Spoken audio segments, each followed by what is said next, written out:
hits and crits. This video is brought to you by Asmodee. So, okay, yeah, cool. Then, hello everyone to our Night's Watch office hour today. Yeah, finally I found some time to do this, and because we have a lot to talk about, I think I'll just jump right in. You see what I want to do with you today. We'll start with the combat units and put them into a tier list, do the same with the NCUs. Then we won't do a tier list for the attachments. I'll talk about that when we come to that point. First, there are a lot of attachments, and yeah, I'll talk about attachments later then when we come to that. Then we'll have a look at the tactics cards, obviously. And then in the end, we'll come to the commanders, put them into a tier list as well, and then go through some archetype lists or builds for each commander. Yeah, and we close off with a short competitive overview. Just look at the lists that were played recently competitively, and yeah, I just give some thoughts on that.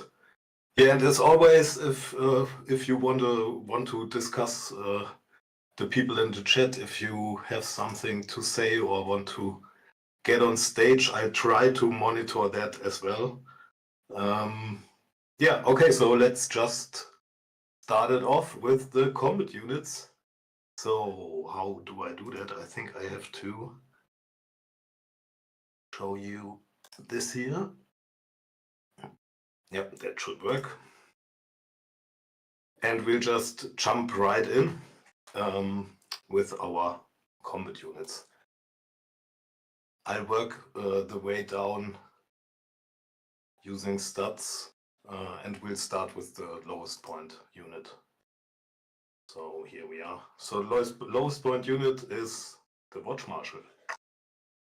The Watch Marshal, and I would put him into C tier for now. Let's have a look at him. Like this. Here we have the Watch Marshal.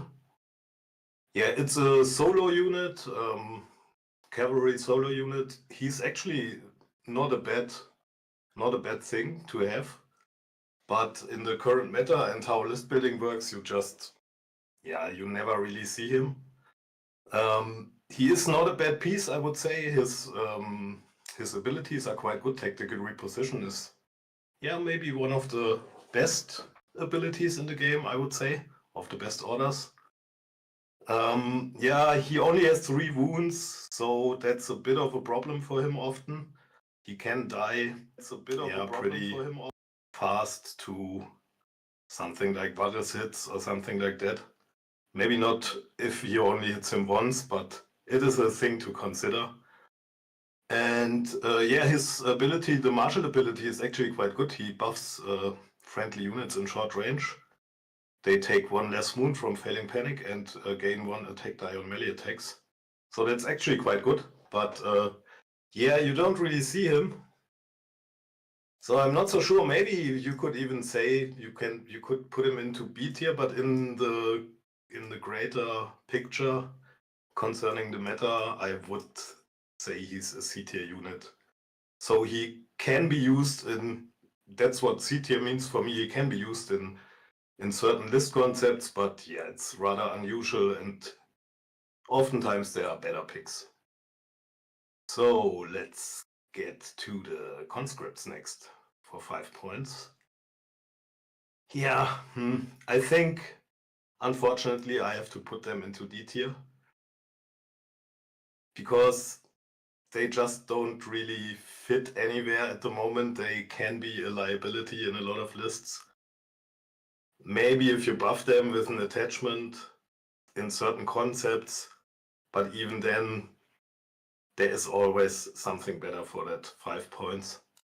We can have a short look at them as well.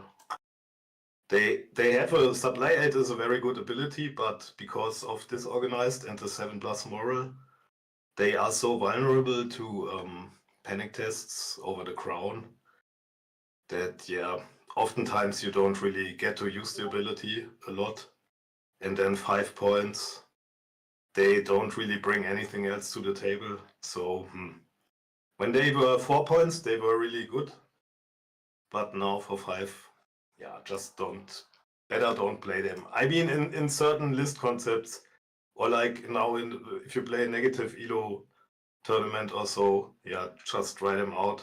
But in a competitive sense, I would rather not play them. Okie doke, next one. Is good old Cold Hands, solo Cold Hands for 5 points. So now I would say he is A tier. Maybe some people would debate that and say he's S tier.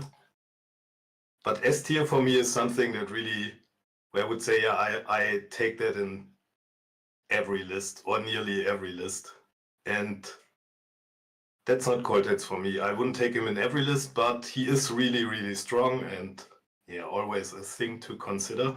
I mean, to have a solo unit with those defensive stats, like 3+ armor, 3+ moral, and the 4 hit points, obviously, and his Ravenflock ability, that is really strong.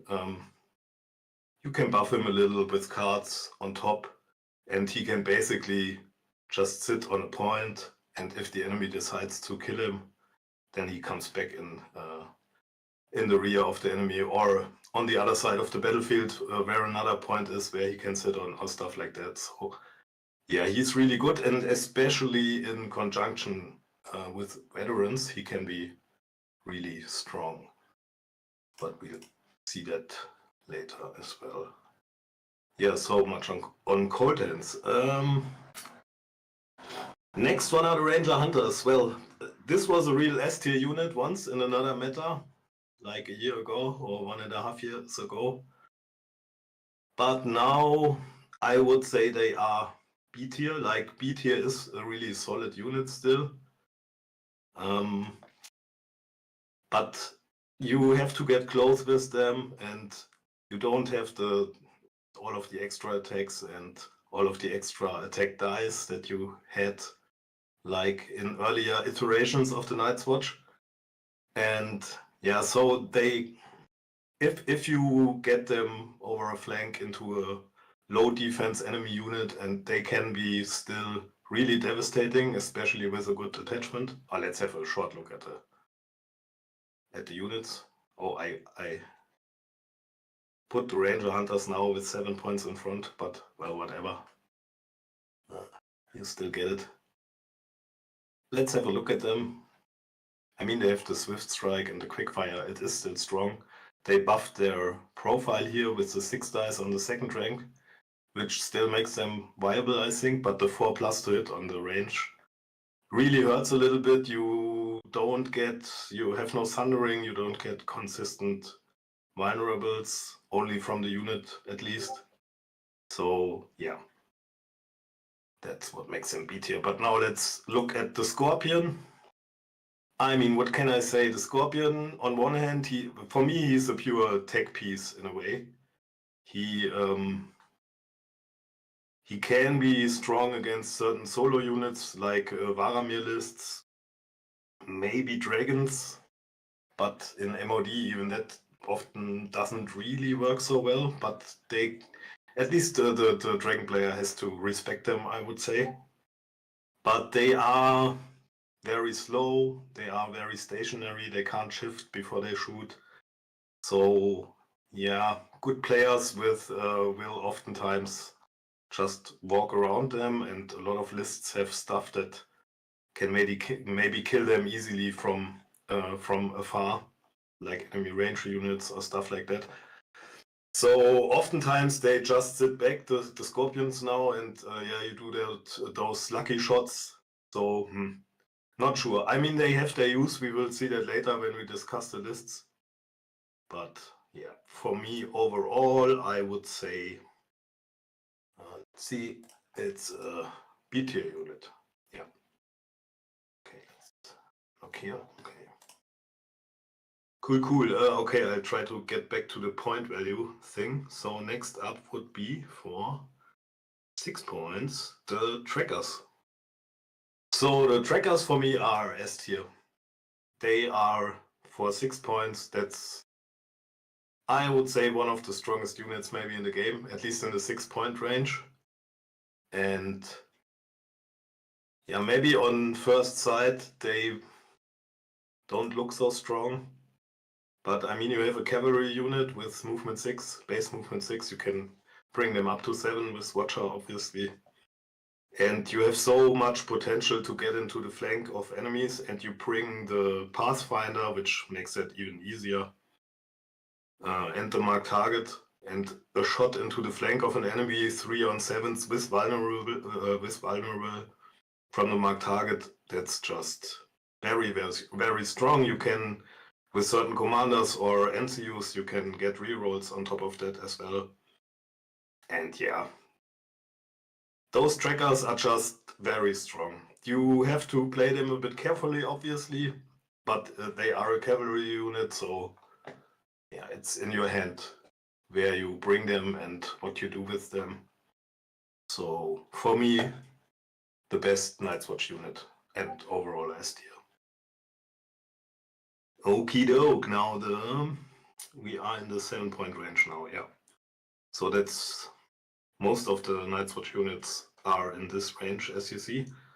The hunters we had already, so let's talk about this Shadow Tower Spearmen here. Spearmen for me are A tier. Yeah, what can I say about Spearmen? They are just a very strong tank overall with the 3+ defense, the only 3+ defense unit you have in the Night's Watch. Unyielding on top makes them very useful against Lannisters and stuff like that. And even more tanky, obviously. You can even push that with attachments. Set for charge is strong, maybe it's a bit overrated, because a lot of times you don't really get to use it, because often enemies that depend on charging you will have something that maybe cancels your set for charge. But still the enemy has to always respect it, and yeah, in certain matchups your opponent maybe doesn't have stuff to cancel it. So that's a unit that you want to have to sit in the middle, and they will sit there for very long, especially with cards attached. Just a very strong, tanky unit. You don't lose the dice on the ranks, but their problem is damage output. They don't really have damage output, at least not without any help from anywhere else. So that's a bit of a downside, but still for what you want to achieve with them, they are really strong. So for me, A tier. Next ones are the Thorn Brothers. The Thorn Brothers. I actually have to think about that a little bit. I think I actually would put them onto the top of C tier. Maybe, yeah. I mean, we can have a look at stats. I think that backs me up. They have a very bad rating on stats as well. I can maybe show you later, but they should be the worst Night's Watch unit there. And as a unit for itself, they actually are not that bad. They can be very strong in certain situations, but I mean, it's melee infantry, and if you maybe look at similar stuff like Kingsman or so, you will see that they lack a little bit. And yeah, I mean, there is one commander who really likes them, that's Cotta. We'll see that later too. So there they definitely have their use. And yeah, maybe it's a bit of a taste thing as well. I would say other units in that range in Night's Watch are a bit more flexible. Yeah, so for me it's C tier, high C tier, maybe low B, but yeah, I would put them into C tier. Which doesn't mean they are really bad, but yeah. We'll see it later when we come to list building as well, maybe. I put them there. So the Vanguard for me is A tier. Maybe some people would put them into B. Maybe some would put them into S, but I don't think they belong there. But they are definitely A tier for me. So what can we say about the Vanguard? First, they are a 6-inch movement cav, right? That's in itself is very, very good. So the rest of them is mediocre, maybe you could say. They have quite a nice attack profile with the 7-5. So all still 5 dice on the second rank. Actually, the same is true for the shots of the trackers too. But yeah, the ambush can be nice if you get them into the flank. The outflank, it's something the enemy has to have in his head at least, that you could use it. And in some list concepts, the outflank may be nice too. It's a cav with outflank, so that can work. And they are defensively, they are okay, I would say, like a bit over the middle range with the 5+ moral definitely, and the 4+ is just a normal defense. But you can make them with attachments, with cards attached. They can get really tanky, and they are really fast. And so for me, that's an A tier unit, because such a fast cavalry, if you use them correctly, they can just do a lot of stuff for you, especially things like taking away tempo plays from enemies, taking away charges from enemy units that really like to charge you. You can just intercept them basically with the Vanguard. And that's something which is very strong, and they can hold their own for 1 or 2 attacks, as at least with the right cards on them. So overall, cavalry is really strong in the game, and that's what makes them A tier for me. The next unit here are the veterans. I would say they are B tier. So I personally really like them a lot, and I play them often. I think they, especially obviously if you combine them with cold hands, they maybe even low A tier if you have that combination. And with certain attachments, if you can put out weakened tokens, they can be really good. And I think they are quite flexible. They are a bit in between the Spearmen and the Sword Brothers. They have the precision, so they can they have a very good attack profile as well. So they can dish out some damage, especially against high armored targets too, which is a bit of a problem often for Night's Watch. And the Counter-Strike and the Disrupt can't be cancelled so easy like the set for charge. So especially against like something like Starks that want to fight you in melee, they are really nice. Their obvious problem is enemy ranged units, right? If you play against something like the double crossbows Tyrion or stuff like that, they will just shoot them into pieces. So that's why they are B for me. But in the end, I think it's a quite well-rounded unit. You have problems against stuff like Castle Rock Honor Guard too. Like they will just cancel your defensive abilities, but whatever. They are still quite nice, and definitely a unit to consider. So the crossbows. Crossbows are I think they are C for me, because I think they are a bit too expensive for what they do. If you compare them to similar stuff, like especially the Lannister crossbows. Lannister crossbows are only 6 points. The Builder crossbowmen are 7 points. And they are just normal crossbowmen, like with not so good defensive stats. The other crossbowmen for 7 or even 6 points have maybe a little bit better defensive stats, or at least on par. Like Lannister crossbows have defense 4, right? And the 7-point neutral crossbows, Golden Company guys, they have better defensive stats as well because they have Iron Resolve. So yeah, I mean, you can attach cards to them, and in certain lists they can be really good, like with Other Commander. We will have a look at it later too.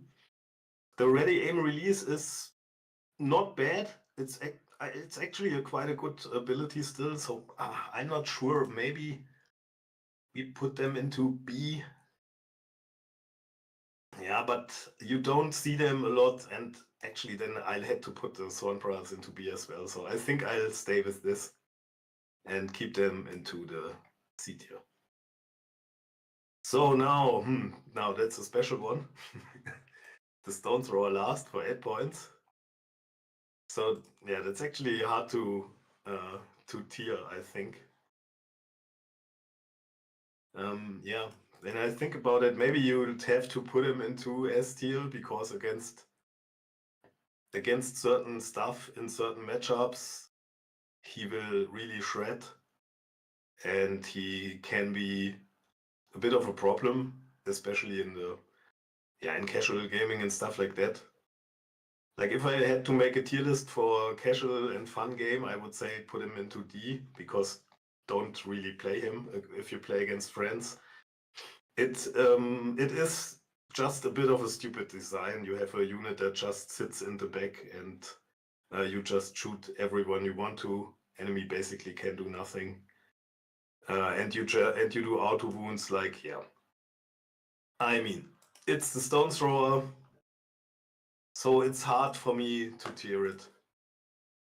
But if I just look at its strength, it definitely had to go into A or S tier. There are obviously matchups where it isn't very strong, but overall in the meta, if you talk about the two list system that we all play in tournaments, one Stone Thrower list is really, really good to have. But I'm not sure. Overall, it's a big casino, right? So it can be, if you don't roll well enough, it can be really bad too. Or if the enemy makes all his panic tests. So yeah, I'll put him into A tier. And yeah, would advise you to not play it in casual games, right? Because it is a bit of a sucky playstyle. You just sit there and yeah.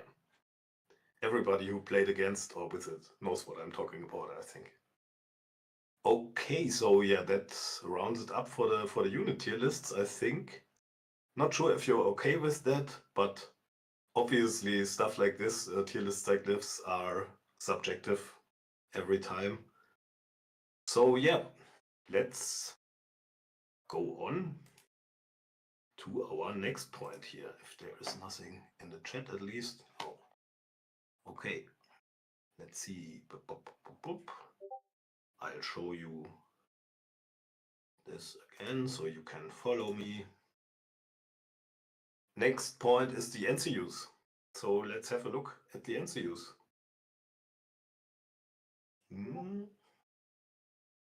These are the commanders. Here are our NCUs.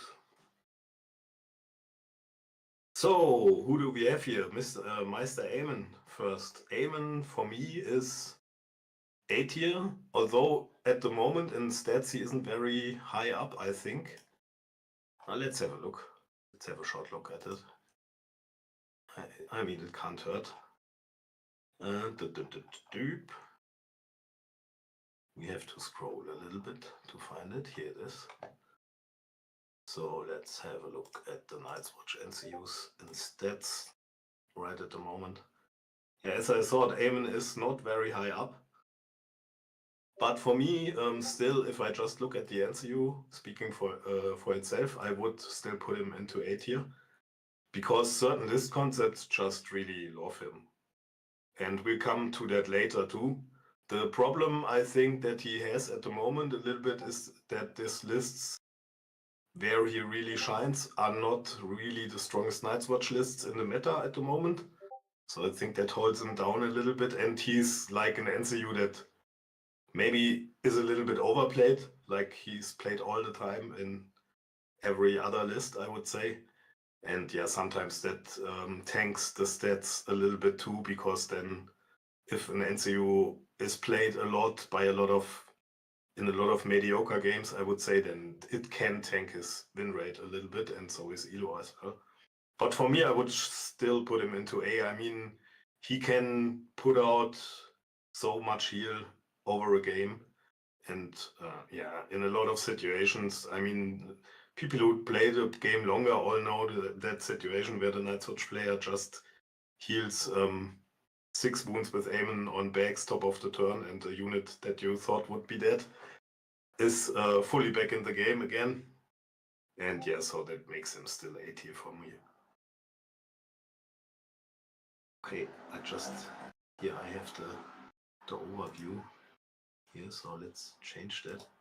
Yeah, thanks Ragnarok for the tip. Where are we? Where do I have it?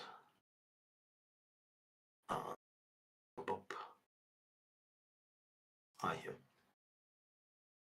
Yeah, now you should see it again, right? Yeah, it's not so easy if you are alone and have to do all this, but we'll go through it, I guess. Okay, so Eamon, yeah, A tier for me. Bowen Marsh. Bowen Marsh for me goes into C tier at the moment. I mean, if you just look at the NCU, maybe there is an argument to put him into B, but for me, he's just, at the moment, you wouldn't really play him because you have just better options with the other NCUs, and yeah, the Night's Watch cards are not so game deciding, so to have an NCU that basically gives you more cards is, yeah, it's not the strongest thing to have, so for me, he's C. Crasta. Crasta, it's a bit hard to say. Maybe I would put him into B tier. I mean, you can get rid of a condition token, which isn't bad, which actually is always good to have via the influence. We know it from other stuff like Caitlyn and similar NCUs too, so I guess, yeah, that would make him a good NCU, and his extra effect, well, I don't really like it because you have already the trackers in the roster, and you could take attachments with Pathfinder as well, which we'll see later. So you don't really need his second effect. Well, wait, I'll show it to you if I find him. Oh, I have to click here. That would help. Yeah, here you see it. Like he can the influence unit ignores rough and hindering.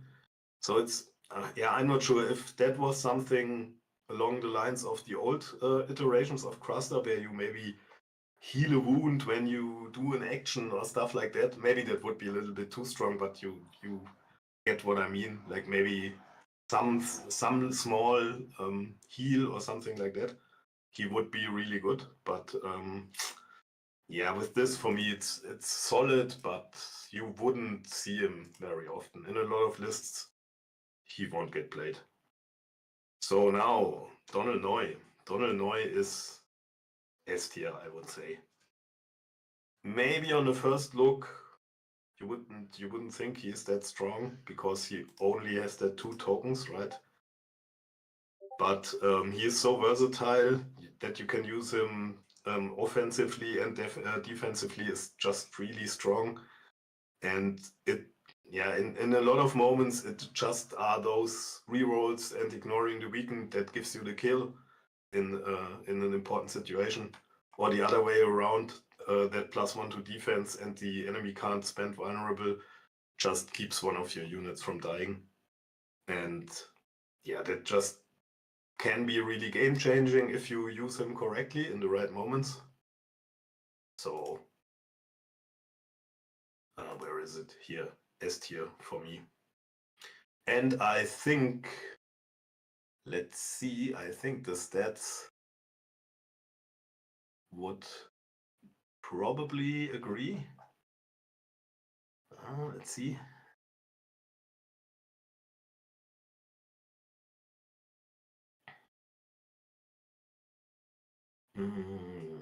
here we have Sam, yeah, totally, yeah. With a big margin, he's the best Night's Watch NCU. So yeah, that's what I would say as well. I'll do Gilly later together with Sam. So Jeor first. Jeor, just don't play Jeor. I think he's useless. He once was really strong. He once could just get a card out of your deck and attach it somewhere. But now he has this switching vows effect, which is basically useless most of the time. And the units even have to be in, I think, long range to each other to do it. May target 2 friendly Night's Watch combat units. Oh no, they got rid of this. I mean, at least that. But still, I would say just don't play him because, again, his second effect, like taking back a tactics card from the discard pile, your cards are just not strong enough to, to you wanting to play that NCU. D tier for me, just don't play him. Malister is A tier, I would say. He has a really strong influence, and actually he is a piece that with the vulnerable token he can give to units or the rerolls. He is a really strong NCU, I would say. And yeah, he gets even stronger if the unit you attach him to loses ranks. So yeah, oftentimes it's exactly what you want to give your units that little bit more damage output, because damage output is something that Night's Watch maybe lacks a little bit at the moment, in my mind at least. And yeah, he can really help with that. So definitely a very good NCU, and you should try him out. Othel, yeah, Othel, the orbital bombardment Othel for 5 points. I would say he is A tier, yeah, probably is A tier. Because being able to do this orbital bombardment, just shoot anywhere on the field, can be really good. But he is a bit of a casino NCU as well, right? Because the variance in the damage output of him can be very high, because you first have to hit and then the enemy has to make a panic test. And yeah, there are games where he does not very much, and in other games he is near to game breaking good. So a bit of a strange NCU. The way he works is a bit strange too, but I don't want to go too deep into rules stuff this evening, because then I think we'll never end. But overall, he is very strong, and in the lists where he gets used, you basically multiply what he does with other stuff in your list. So we'll come to that later too. For me, A tier. Corrin is a bit like what the Ranger Hunters were for the combat units. The Corrin is for the NCUs, right? He was S tier and was broken basically, especially how he worked together with the old Night's Watch deck. Yeah, then he got nerfed and the deck got nerfed, and now he is, I would say, B tier. He's not bad. In some lists he can do a lot. I think you still don't really see him. People don't really play him, and maybe for 5 points, I mean, it is an investment, but yeah, we'll come to 1 or 2 lists where I think you can use him still very well. And he's not a bad NCU, so I would say B tier at the moment for Corrin. So now Sam and Gilly. I mean, if Sam alone would be C tier, I think. Maybe even D. Nah, not really. He's about as good as Bowen, maybe even a little bit better. But for 4 points alone, the bookkeeping ability, or how is it called on NCUs? I think bookkeeping, right? It's a bit like not good enough. Knowledge is power, they called it.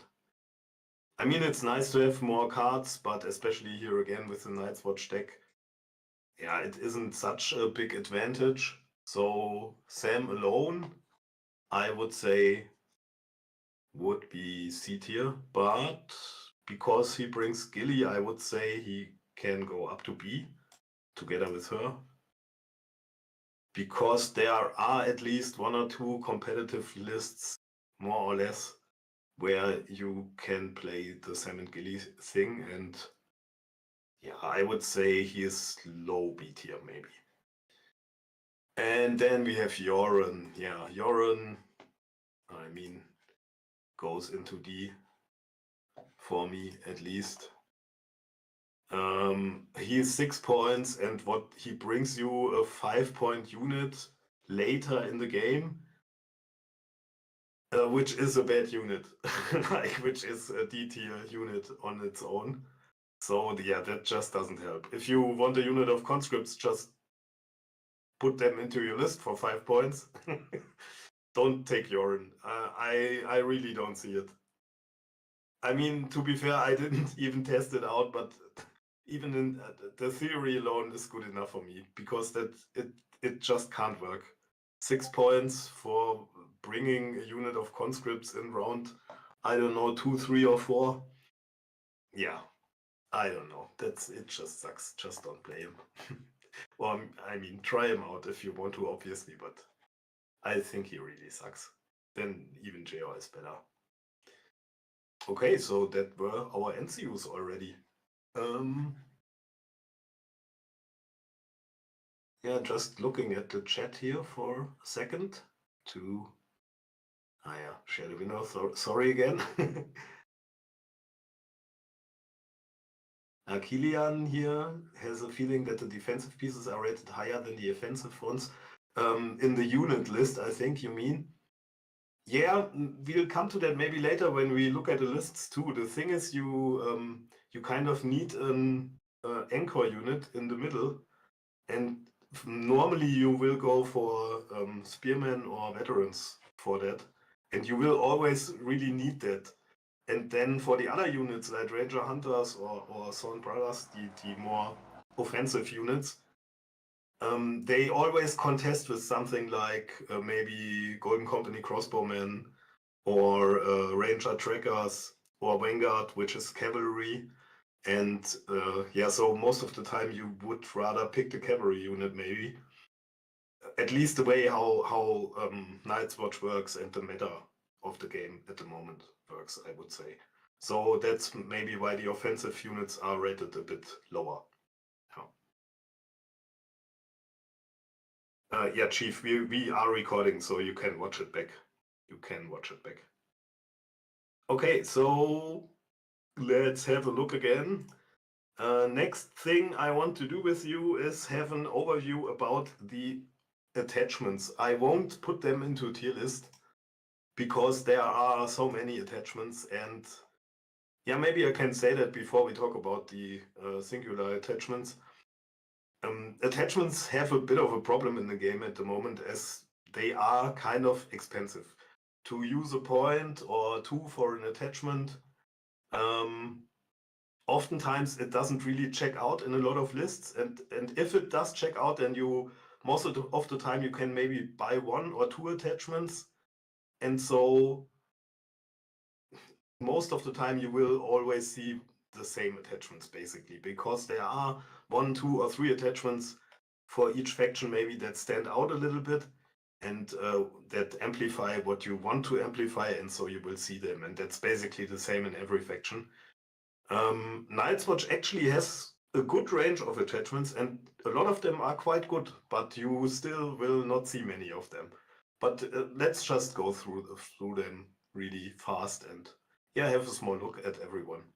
So the Othel attachment here, not the commander attachment, but the normal attachment for 1 point. The spotter attachment. Improved defenses can be nice. I mean, especially if you think about veterans are a bit weak to ranged attacks, or you have 2+ defense on spearmen. Obviously can be nice, but you need to control the bags, and so yeah, you won't have it every time. But it's an okay ability, I would say. And Spotter, I mean, when do you play him? If you want to use a Scorpion with another commander, which I wouldn't really recommend, but in that case you can play it, and then it's really good because the Scorpion really loves the Spotter, or the obviously the Stone Thrower does too. But yeah, the way Stone Thrower lists are normally built, you won't really see it, and Scorpions are often used by Ossel Commander, so you won't really see him in a lot of times. The Watch Recruiter. Yeah, what can I say? I think it's actually a nice piece for 1 point. He would be cool in Veterans too, but then you never really will see that. But I think it's actually not bad, but in meta play, competitive play, you won't really see that because you don't have the point to make that 8-point unit work. And then, yeah, I think reinforcements can be really nice. Obviously, he could be cool in conscripts if they were a little bit better. If they would be 4 points, then for 5 points with the recruiter, they could be really cool. Maybe you would see them. No, not sure. Maybe you wouldn't still see them, but yeah, I like it, but overall not the strongest attachment. You won't really see it in the competitive lists, at least. Senior Builder, he's really cool. He's a bit of a meme already because his model is really the miniature, like, is really funny as well with the big belly and the big hammer he has. Yeah, he has the improved defenses as well, so yeah, you can put him really nice in Spearman, for instance, but he goes really well with Stormcrow Dervishes too, because then he doesn't cost anything and they could have defense 3. And yeah, the thing he does is put out stakes once per game, start of round. You can put stakes in front or onto the side of the unit he's in. And for those gunline lists, where we will talk about later too, he can be a really good attachment, and you see him quite often in combination with the War Machine lists. The Hardened Ranger, he is actually really nice for Ranger Hunters. Elusive Escape is really cool for them because they have the Swift Strike, and so you can charge a unit and then retreat into the unit's flank and shoot them into their flank and be out of their line of sight because they cannot pivot because of the Elusive Escape, right? So that can be really strong, and the Furious Charge is really good for Ranger Hunters too, because as I said when I talked about them earlier, they really need something like Sundering or Vulnerable to get the damage out, and yeah, Furious Charge obviously plays into that. So he is a good attachment, still you won't see him often, like, because, yeah, what I said, attachments are expensive, and a 7-point unit buffed up to an 8-point unit, oftentimes it doesn't really check out in list building, and yeah, or you want the point in another attachment or somewhere else. But theoretically, they are really good for the Ranger Hunters. So Elisa, this one in my mind stands out a little bit. I think he is one of the best Night's Watch attachments, maybe.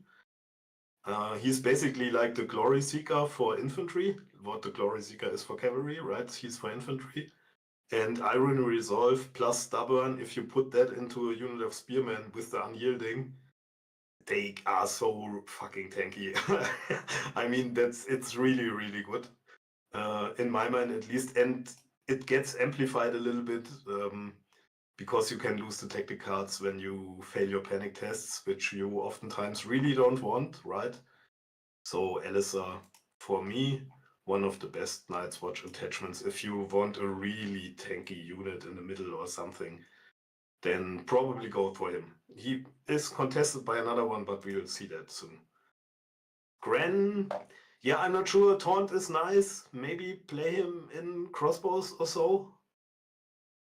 But yeah, he actually, it's not a bad attachment. 1 point for taunt. Yeah, it's okayish, I would say. but again, you won't really see him. Maybe in Crossbowman or so, it could be really funny because enemy don't really want to charge a Crossbowman, maybe because they can shoot him then, and yeah, if he charges something else, then the taunt kicks in, but yeah, you won't have the points for that. Same for Piper, maybe. He has the Swift Retreat, which again could be really funny in Night's Watch Crossbowman. And a thing to consider is you can put them both, Gren and Piper, in one unit.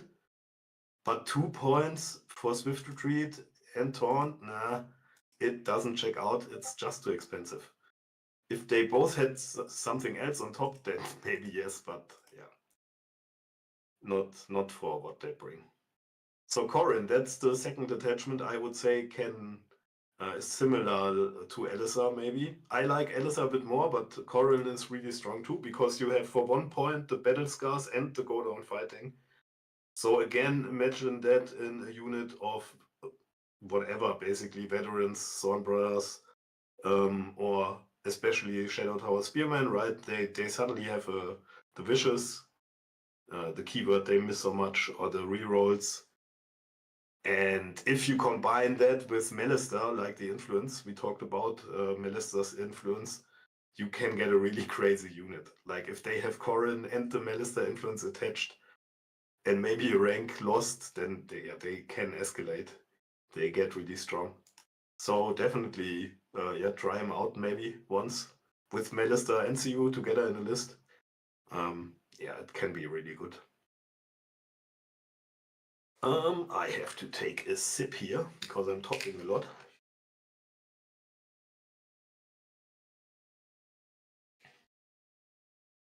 Okay, next attachment is Benjen Stark, infantry attachment. So this one again, it's actually a good attachment, right? Sentinel is really nice. It's a very good ability to have. Ambush, maybe that's his problem. If he had something else here than ambush, maybe he would be more interesting. I mean, I could see using him, but again, like we have it with a lot of those attachments, it's, you just don't have the point. It would be cool to do these shenanigans in lists and say, whatever, I have a point over, I can put a unit with a Sentinel here. You could take this in Ranger Hunters, but you could take it in Thorn Brothers too, or stuff like that. Just giving a unit more mobility, or even in crossbows, right? You then have, but it's 8 points. And you then have basically the same like you get for 7 points if you just take the Golden Company crossbowman. So yeah, probably not the worst attachment in the game, but again, you won't really use them. Cold Hands then, I mean, it's an outflank attachment. He brings the Pathfinder too, which there is a meme list where you can play that, I would say, but it's a real meme. No, it's not a good attachment, right? Normally I wouldn't say play it, but if you can play that meme list with where you combine him with what's their face here, Bastard Girls, and you combine that with Walder NCU, and then you basically can do this trick with Walder that you have the outflank. While you are normally second player, you take the outflank first, and then you take the first player token, and then you can directly charge those guys in via the swords over the board, right? With the charging volley ability, if you do it right. And the Pathfinder can really help with that. Right? You can basically yourself put defensive terrain there where you want to outflank, and maybe the enemy thinks, I can put my unit there because there is a defensive terrain. Maybe if he doesn't really look what Coldhands does, it could happen. It's a bit of a meme. It's funny, you can try it out, but yeah, overall, nothing you would see a lot or is really, really strong. It's a special thing to do in 1 or 2 games, but yeah, nothing too defining for the meta. Because outflank in infantry certainly isn't the best. So Cotta really good actually as well. Like Furious Charge and Reckless is really nice, right?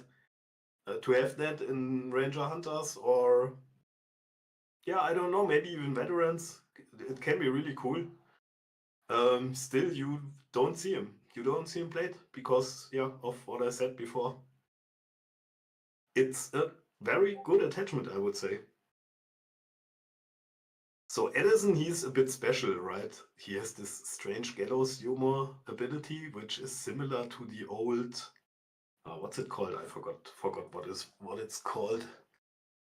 The old. I can just see it here, like the Golden Commodore officer has it, right? What's it called? Boisterous charisma, right? So the gallows humor is a bit similar from Edison Toilet, but again, this is more of a meme attachment, I think. But I mean, in something like veterans, again, he could be interesting, right? If they lose a rank, he can't be targeted by orders, tactics cards, be influenced by enemy NCUs, which is really good. And on the last rank, they would gain +1 to hit, which again is really nice, like two really nice things. But as we all know from the Starks, those abilities that trigger when you are on less ranks most of the time don't really work so good. Maybe they work better in Night's Watch. I am not sure. I didn't really test him, but it's interesting. But again, yeah, maybe something for a casual game here or there. So now we come here to the cavalry attachments, which are quite strong, I would say, both of them. The Watch Marshal with two quite good orders, Adaptive Planning and Swift Retreat. You would often see that in attachment in trackers, which bring with the mark target, bring a token. So you can, yeah, you obviously have direct synergy there. You can change the mark target token. So that's a good ability, especially with certain commanders, like maybe Elisa, who brings token play as well. Then you can change them around. So that's, I really like the ability. It's really nice. You can use it offensively, defensively, yeah. And Swift Retreat, obviously for a unit of trackers that doesn't want to be in melee, very good. But you see him in Vanguard too. To have a cavalry unit that can get out of a melee that it doesn't really want to fight anymore, obviously can be really good for melee cavalry too, right? And Colan's cavalry attachment, really strong. Still don't see him really often, but it is a very strong attachment, and there are definitely lists where it is seen. The Sentinel, really good for a cavalry unit especially, and intimidating presence. So this guy in the unit of Vanguard, yeah, you will get them into opponent's flank a lot easier with the Sentinel. And then you have intimidating and you have the ambush from the Vanguard, right, to dish out the panic token. And you have the intimidating on top, so that can do quite a lot of damage. But yeah, I mean, the problem of the Vanguard is a bit their damage output is mediocre, and it can be at least get stronger with Coldlands attachment. So definitely a good one. Try that out. Corrin is double instead. We have more infantry attachments here. Saturn, yeah, the Commander Steward Saturn. Basically, the vessel ability, as for most of the vessels in the game, it doesn't really do a lot. There's only 1 or 2 cards normally that the unit then can use that it couldn't have used otherwise without the vessel. So yeah, he's a bit of a special vessel in that he copies the name of every Night's Watch commander you have, right?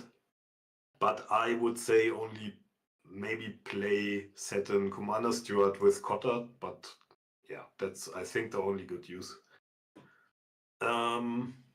Because yeah, then you can have then you basically have 2 units that can charge via assault orders if you play her in, or him. Is it a him or a her? I'm not sure.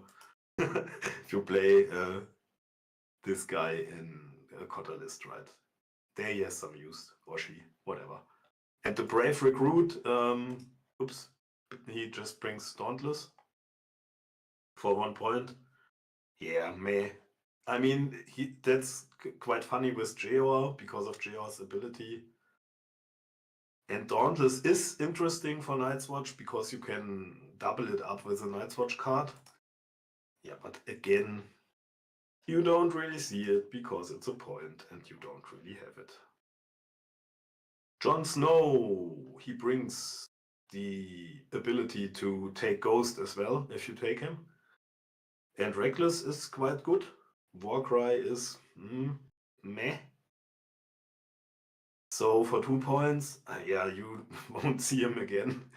I mean, if you want to play the Wolf, then you will play Jon Snow Commander normally, and so you won't really see the attachment. For 2 points, I mean, it doesn't read bad, and it isn't super bad, but again, you won't really see it. Sam for 2 points is bad. I mean, Battle Plan is actually a good ability, and Bookkeeping maybe as well, but both abilities, the way the Night's Watch deck works, yeah, are not really, you don't need them, I would say.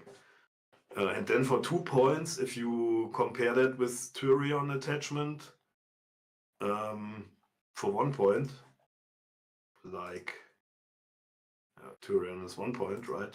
And he has Battle Plan and Counter Strategy. So yeah, you see why Sam isn't played. For 1 point, maybe, but yeah, for 2. Nope. No, thank you. So, oh, did I say dervishes? Yeah. I mean, you got me, chat. You know what I mean. Okay, so who do we have? The watch captain. Yeah, the watch captain is a bit of a special one. I would say, is he worth the 2 points? Maybe, nearly. I mean, boldness is really good, right? And relentless is okay. But still, do you see it competitively? Not really, right? I could see it in some lists maybe, but yeah, most of the time then I would go for Ramsey and Reek for the 2 points. Then for the Watch Marshal, I think. I mean, there are some meme lists where you could play him, but yeah, it's a bit similar to what Corrin is for the answer use, right? And the Ranger Hunters are for the for the units, is the Watch Captain for the attachments. It once was a super S tier attachment that you saw in every list, and now, yeah,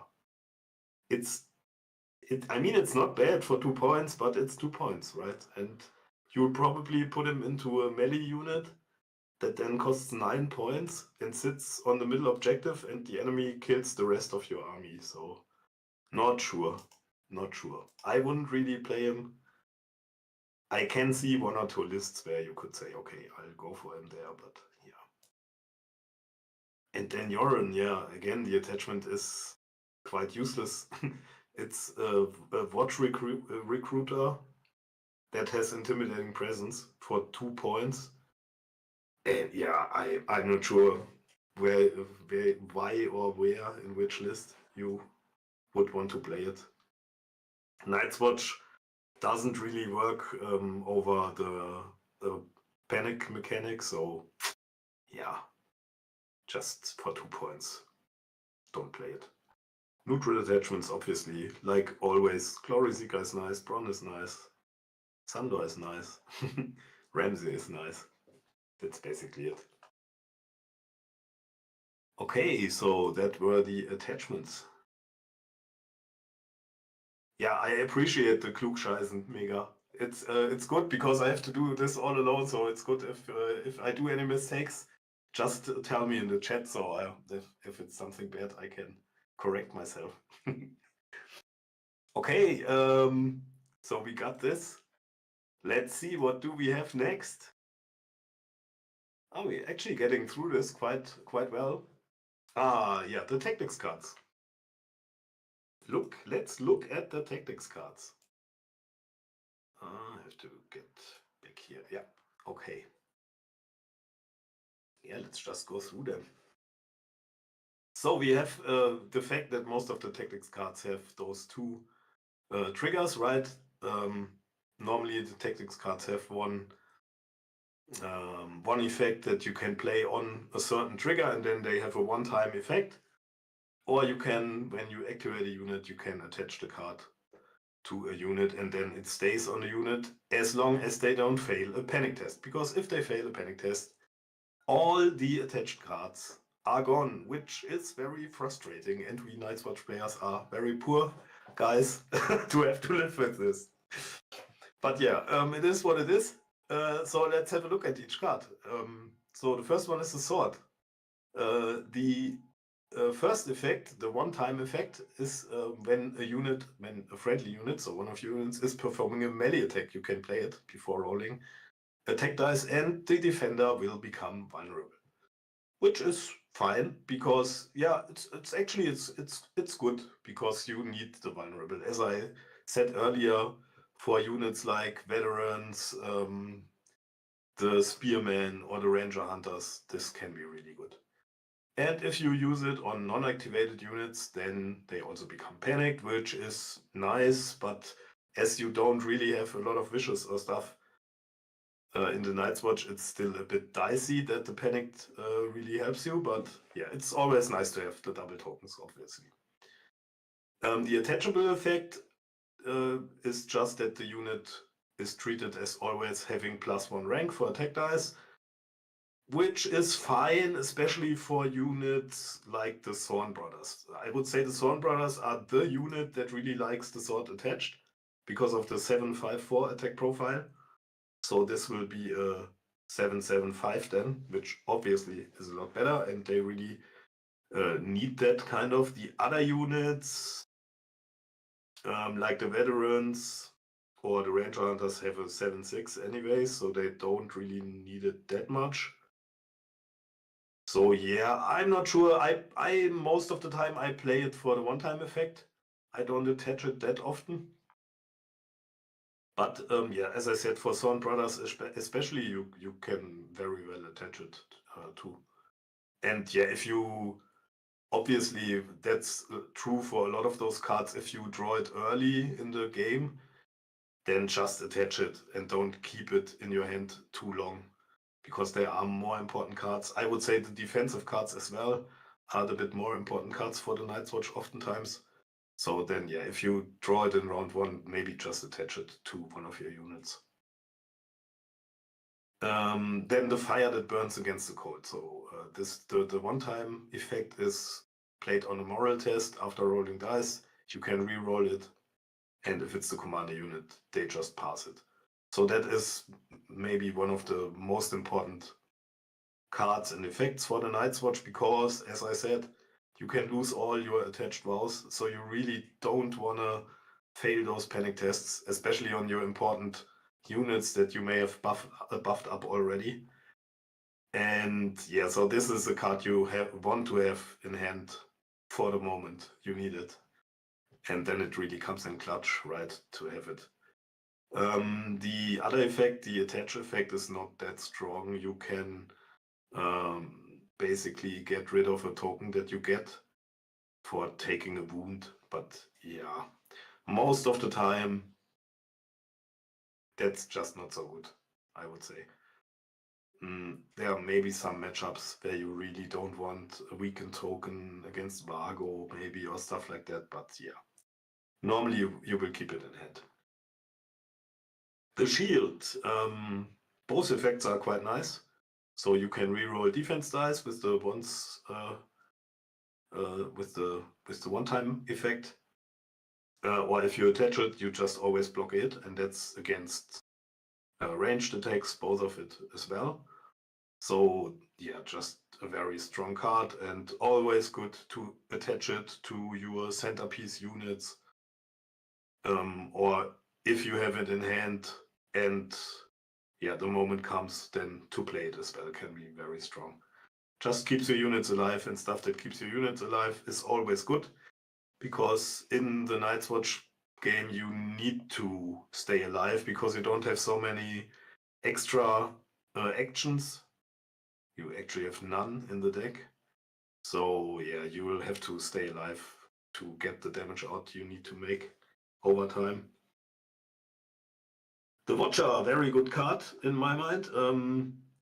And both effects, again, are very interesting. The first one is after one of your units is attacked, one of your other units can make a pivot and then shift to. So it doesn't sound like much, but in certain matchups, like against Starks or Targaryens who like to Alpha Strike a lot, that may be like a life insurance for you, because if you have a rather, how can I say, rather static line of maybe more melee oriented Night's Watch units or ranged unit, you maybe want to react when that first impact from the enemy hits you, and then it's very nice to have this, so you can turn one of your units around and just react to where the enemy gets into your lines. So can be really good. And obviously the attachable effect is very strong as well. +1 movement and reroll charge distance, like for the rest of the game, basically, if you don't fail panic, is obviously very strong, because positioning and mobility just wins games. And yeah, good card. The Light That Brings It On gives you rerolls on attacks, but only on melee attacks. If that was for ranged, it would be really nice, but yeah, maybe that's too much to hope for. Which can be good, right? Oftentimes you still want to attach it because it gives +1 to moral test, just plainly for a unit. So brings you to moral 4 already, maybe with an attachment like Alistair already. 3 against panic tests, and with Weirwood then you are on 2, and yeah, you can combine that with other abilities as well that work off from panic tests. So mostly you maybe will attach it, and for the commander he can't become panicked even if it's attached on the commander. So yeah, if you get it early, definitely attach it. Maybe if you are shortly before killing an enemy and you really need this final blow to work, play it for the rerolls, but most of the time you will attach it. Yeah, take the black. What can I say? It doesn't really happen a lot anymore that you really can steal an attachment with it. You can steal attachment with that card if you basically kill the enemy unit with an attachment. You can steal it to yours, only infantry attachments, obviously. Yeah, most of the time you will just play it for a small heal, but the problem I think with the card is it's just a bit underpowered.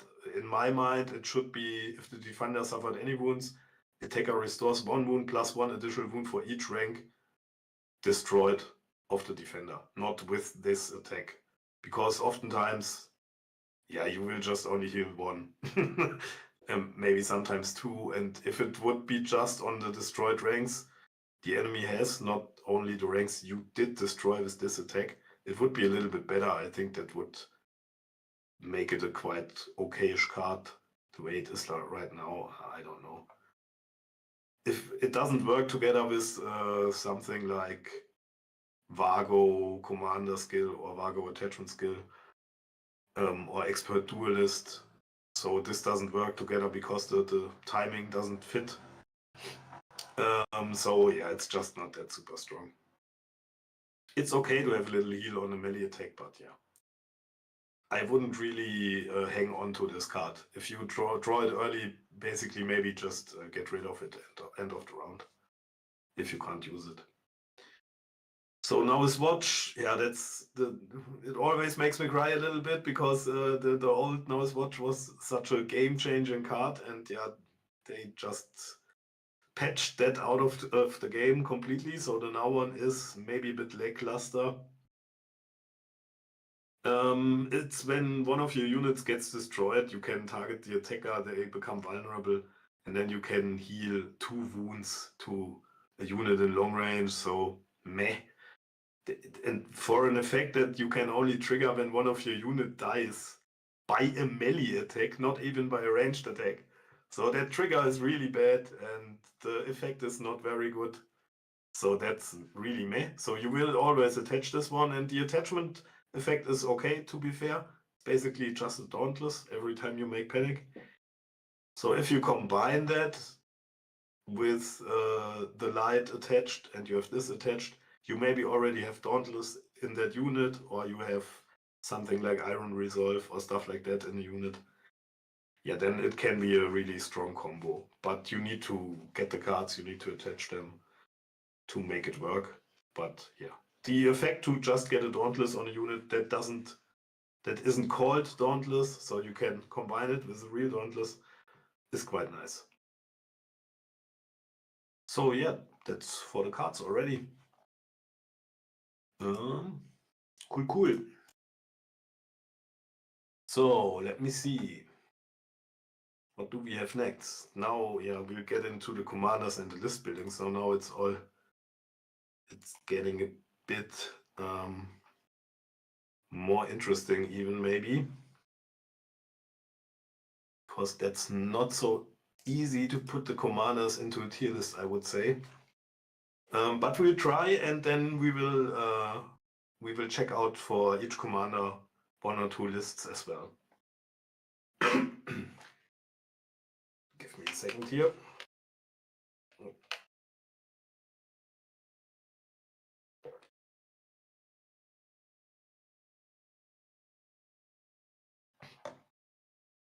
So we start. Can you still see this? Yeah, we'll be able to read here. Okay. We start with Elisa. So Elisa for me goes into the B tier, into the high B tier maybe. Let's have a look at him. Elisa Thorn, the Master at Arms. So first, his attachment, he has Threaten, which is quite nice. Getting a weakened out each turn potentially. Good order. He has Wishes, which is interesting because he also has Prey and Fear.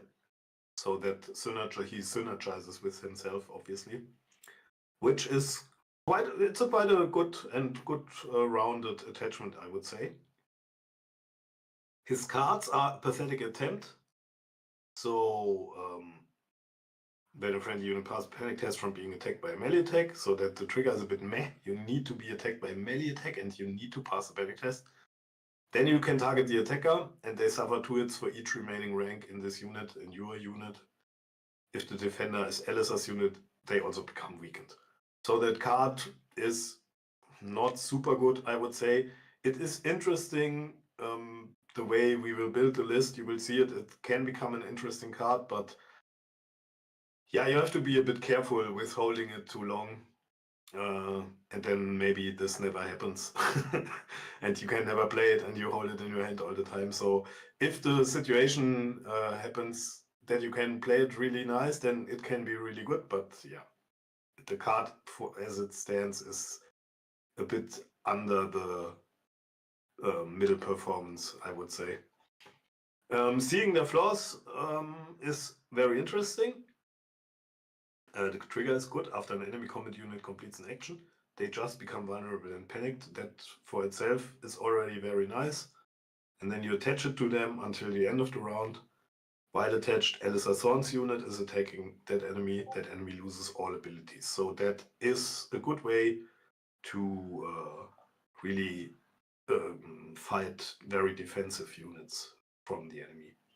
So it can really help to fight for that middle objective, for instance, where the big tanky units normally reside. So yeah, can be a very strong card. Price of Failure is quite strong too. It's a very offensive card. It's where all your dice rolls for an melee attack again automatically hit. The problem here is a bit that you don't really have those high attack dice units anymore. So if you have a unit with, I don't know, 8 attacks or so, or 9 or 10, obviously this card is very, very strong, but you will normally only have units with 7 to maybe 8 attack dice in Night's Watch. And so the card is good, but not super, super strong. But it's a good card. Obviously, if you play it and don't destroy the enemy, you will gain some tokens, which you have to consider. So attachment, I would say, is quite strong. Cards are okay-ish. but they play into the way you want to play him. So let's just have a look at what I would call a archetypical Elisa list. You will normally put him into veterans. He really, the wishes with the precision and the prey on fear and, oops, wrong button. And the thing as well, his cards really play well into veterans, I would say, with the precision. And we have him here and the vets. And he has threaten, right, which is very good. The weaken token just synergizes with the veterans on top. And seeing their flaws synergizes with them. Price of failure kind of synergizes too, because you then can just reroll for the precision hits. So in my mind, that's just the standard thing to do in an Alistair list. So the second thing you could think about would be cold hands, because you already have veterans, right? So cold hands, yeah, is maybe obvious. I always struggle a little bit when I build Alistair lists, because cold hands is here really nice as an attachment too. If you have Vanguard with cold hands, like you have the intimidating presence here and you have the sentinel, so if you get these two units into one melee fight, then Elisa will hit with vicious and intimidating presence and the prey on fear, which is really cool. But on the other hand, veterans with cold hand solo are really cool as well. So yeah, both viable, I would say. So to bring such a list to an end, what could you do? You could obviously use trackers, which are always good. And then maybe a second unit, if you go for cold hands, maybe even a second unit of veterans. Or you go for Shadow Tower Spearman, obviously. That maybe would be a thing to do. So you're at 25 points here now. So you could choose attachments if you go with something like this. Here you maybe could play a Fortune Seeker for the Motivated by Coin. Could be interesting. Could play a Watch Marshal because you have the token play from the weekend from Elisa. You can play around with that. You have even more tokens. So that would be an option.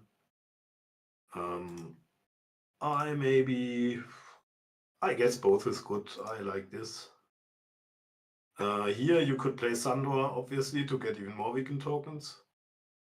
You could play veterans with Sandor too.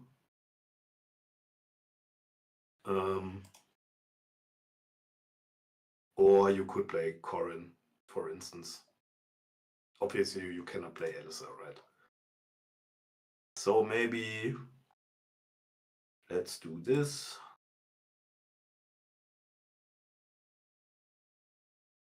Or we could, to see the other list as well, then you obviously would do something like this here. So you are on 28 already. That would be a possible loadout.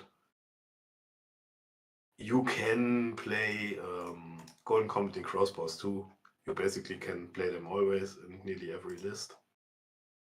And then maybe a second melee infantry again, and trackers, stuff like that is possible. And then you would have a point maybe for Brawn. So stuff like that you can do, right? I will stick to the Night's Watch units here now to build one list to the end. I would like, let's do it a bit more scuffed here. Oh no, I would like this. Where is he? Where are they? Here, and I put Corrin in there. I want Minister NCU and Eamon definitely, and Donald.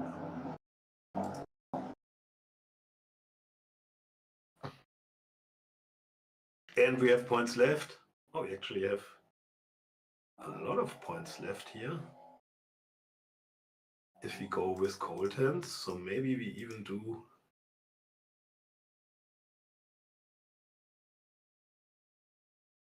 something a bit different. Maybe we do this, because then we get an intimidating as well, right? With, where is he? Ramsey, where are you? Here. Ramsey and Theon. And we go with our trackers, and I like the Fortune Seeker for now. So that would be a possible Elisa list, I would say, like a bit archetypical list. Ramsey definitely works well with him together too. He is, as I said, intimidating as well, right? You have even more tokens, panic tokens here, vulnerable tokens here, weakened tokens there, more tokens here if you want. You have two big infantry blocks, so Aemon will be efficient, so you obviously can play him, and Donald is just, as I said, always strong. Yeah, so that would be quite a good Elisa list, I would say. And I think Elisa is a commander that you could consider competitively too, if you pair him with the correct second list. Still in the tiers, speaking in the tiers, I would say he is high tier, high B tier. Okay.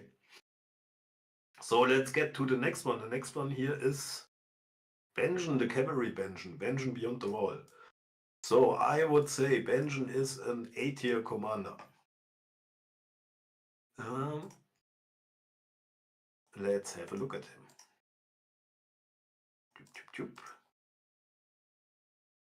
Okie doke. Where is he? Here we have him. Benjen Beyond the Wall. That's the cavalry Benjen commander. So let's have a look at him first. Do it like that. Better. Okay. So his attachment. He brings hidden traps. It's a cavalry attachment, obviously. He brings hidden traps, so which is a nice ability to have. It obviously just got nerfed, and it was better before it got nerfed. It's still nice to have. Like one traps, it's not super impactful, but it's nice to have, and you can do some nice shenanigans with it. And it plays quite well into what we will see when we build the list. Then he has this innate ability, Ranging Specialist. He can only be attached to Ranger units, which means you can only put him into Ranger Trackers or Ranger Vanguard, because that's the only Ranger cavalry units that exist. So he will have to be in one of those. And he has Disrupt, which is nice to have. It makes his unit a bit more survivable, right? It doesn't work against ranged, but it's nice to have. So attachment is okay, I would say. Not super strong, but it's okay. His cards are interesting. The Hunter's Insight is, in my mind, a really good card, because you have this. First, it's a good trigger, start of a turn.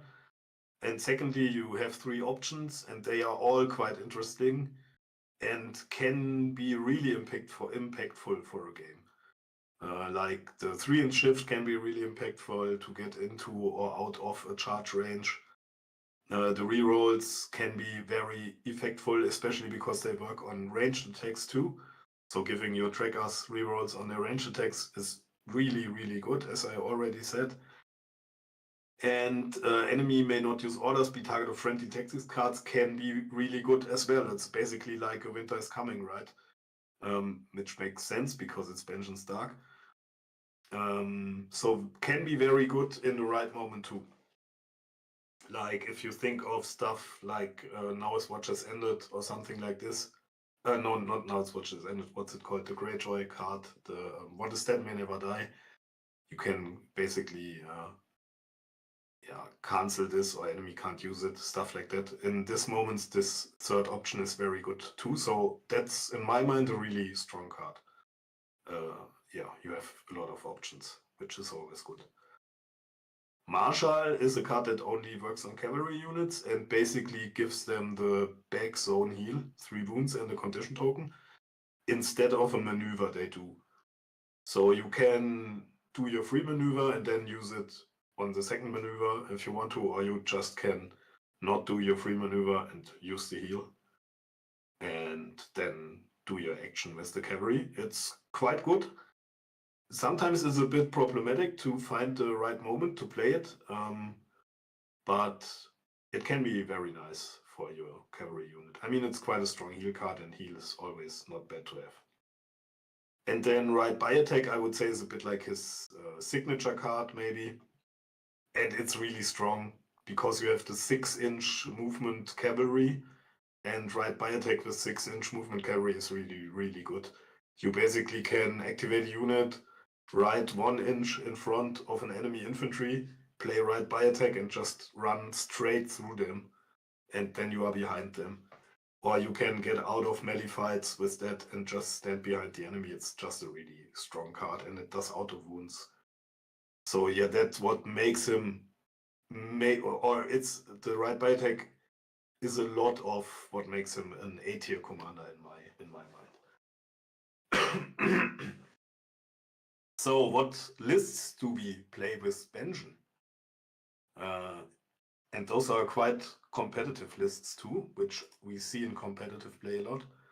So first the full cavalry list, where you just normally go with double Ranger Vanguard and double Trackers. And then you don't use Aemon, because in full cavalry he isn't as effective, because he heals off of lost ranks, right? And you cannot lose as many ranks with cavalry, so don't play Aemon. You will play Donald, because it's Donald, and he's just very good. You will play Othel here, because this list is a lot about hit and run stuff, and Othel just complements that very good, because you are very flexible with where you go with all of your movement, and you can then complement this with Othel, with where you shoot with Othel, and really focus on enemy units with a lot of shots. And Othel in combination with the marked target from the trackers is really good too. So you will play Othel here. And then for the third one, you could make an argument maybe for Malister, who is not bad. I would play Varys, because Varys, it just complements your playstyle even more. The extra shift if the enemy takes the horses, or the extra hits, which help you to focus enemy low defense units even more out of the game, is just very good. Or the small heal, because you don't have a lot of sustain. Even the small heal from the backs can help you a lot. So for me, it's Varys. But as I said, you could play Malister too. It wouldn't be bad. And then you have a point left for an attachment. And there, yeah, what you can do, what I like to do is play a Glory Seeker in the Vanguard, because then you have a unit that is kind of tanky with the right cards at least. And that can help. So you have your both Vanguard units can tank a little bit more. The one with Disrupt, the other one with the Iron Resolve, Stubborn Tenacity, right? I really like that. Or what you do is you put a Watch Marshal into them to get them out of melee fights where you don't want them. Or you put the Watch Marshal in Trackers, which I like as well. You even could say you put a Fortune Seeker in one of the Tracker units. Can be done too, but I think in this case with Othel together, that's not so strong to do that. But yeah, you could think about that as well. What you as well could do is say, I don't play Othel. I mean, the competitive list would use him, but you could go for something like this too. And then just go with whatever, 2 attachments, maybe like that. So that would be the full cuff list, right? And then another list that we see with him that is considered very strong is the Stone Thrower list, the Benjen Stone Thrower list, which basically works like this. You play Donald, Othel, and Peter in this case to have more shots with the Stone Thrower. So this list is maybe the best Stone Thrower list. There is another good one with Vargo Commander. They both have their pros and cons, I would say. But the combination here with the very fast cavalry and the double orbital strike, basically from the Stone Thrower and the Othel. And you can reroll your Stone Thrower shots with Donald. You have multiple Stone Thrower shots with Peter. You can deny the backs from the enemy with Peter, so he can't heal back. And yeah, the enemy can't really hide because you're so super fast. He has to get close to you, and if he gets too close, you have just this rapid response forces here with the right buy attack, and yeah, it's just so devastating and annoying. And yeah, but it's not a nice list to play, keep that in mind, but it's one of the strong Night's Watch lists at the moment. Yep, still I would say only A tier, not a real S tier commander. But this, especially the full cuff list, is considered to be like a bit like a Swiss knife, like a Swiss army knife, because you can basically play the full cuff list into a lot of matchups and into a lot of game modes. It maybe not always be the best, but it's a very versatile list. And against some matchups like Barras or so, you have to play it very smart. Yeah, but it's a quite good all-round list, I would say. If you can master this hit and run playstyle, because you can't really keep on melee fights for very long, obviously, with stuff like this. But it's a very, very good list because, as I said earlier, positioning wins games, and you are so flexible with cavalry, and the trackers are a really strong unit. The cards complement this. So yeah, one of the best Night's Watch lists and one of the best Night's Watch commanders at the moment. So now let's get to his infantry version. The infantry Benjen Ranger, I would consider him... hard to say. I would say he's B tier still. He's not C. No, he's B tier. Yeah, let's have a look at him too. Clear that up here. Just have a small look here in the chat. That's all fine. Give me a second.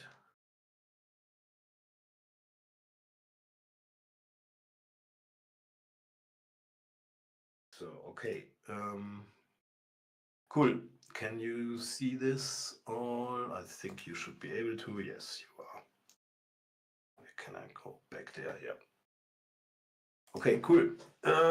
Yeah, let's have a look at the infantry Benjen commander, first ranger. Here he is. Oh, I wanted to do it like this, right? Yeah. So we have the attachment. We have Stark Fury, this crazy old ability that got changed for the Stark units, but not for some attachments that still have it. So what does it do? You can trigger it on a melee attack before rolling attack dice, and you will gain crit claw and sundering. After completing the attack, you will suffer 2 wounds, -1 wound for each of its destroyed ranks. So, yeah, what can I say? I mean, the ability is kind of okay, but then crit blow always is a little bit dicey. Taking wounds is always not so cool. I can see it up on a Ranger Hunter's charge or something like that. Or maybe even on the veterans charging with crit blow precision and sundering. That could hit really hard. Yeah, but as we will see, the way at least I build lists with him, I don't think it really fits him. So I would rather have a different ability here, but it is what it is. The Ranger affinity is interesting. You can make a Ranger unit out of every unit you put him in. And enhanced mobility is just a very strong ability for every attachment in the game that has it. Being able to pivot before you march and just gaining plain +1 movement is just very, very good. So yeah, I like the attachment. As I said, the Stark Fury is a bit strange as an ability, but yeah, the attachment is good. So then his cards, he has the Hunter's Insight as well, so I won't talk about this again. It's basically the same as for the other Benjen. And then he has Hit and Run. So that especially makes him interesting in conjunction with Spearman, right? Because what's it called?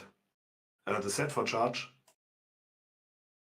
synergizes very nice with the hit and run. You get charged by an enemy, you trigger set for charge, you attack him, you play the hit and run, you retreat, and you basically got an attack off in the enemy turn, and the enemy just charged into nothing and didn't get an attack off. So if you can make that work, that's really cool, right?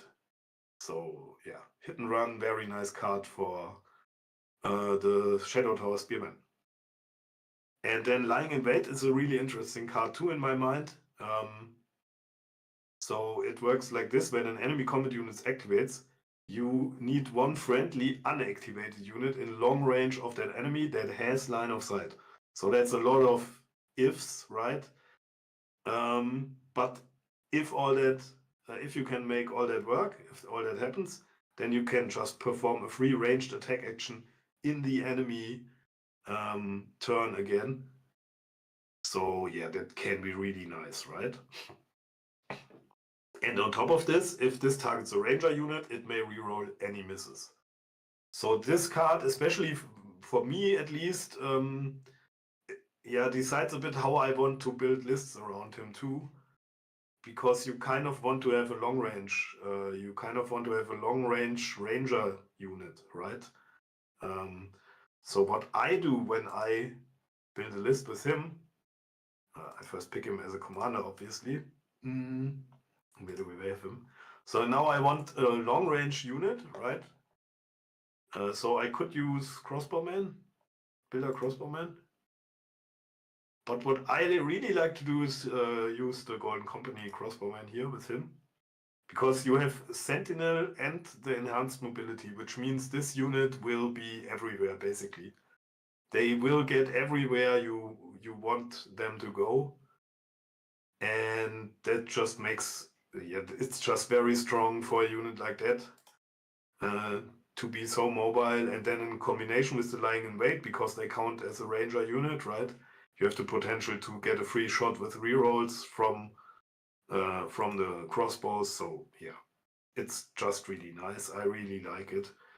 And in the odd case, I mean, it happens, right? Sometimes it is a good thing to take a charge with the Sentinel on the enemy. And in the odd case that this happens, you can even trigger the Stark Fury on top of that charge. So yeah, if you then have 5 attacks on force with Crit Blow and Sundering, that suddenly could be quite a lot of damage, right? So yeah, I like that combination. It's maybe a bit weird for newer players.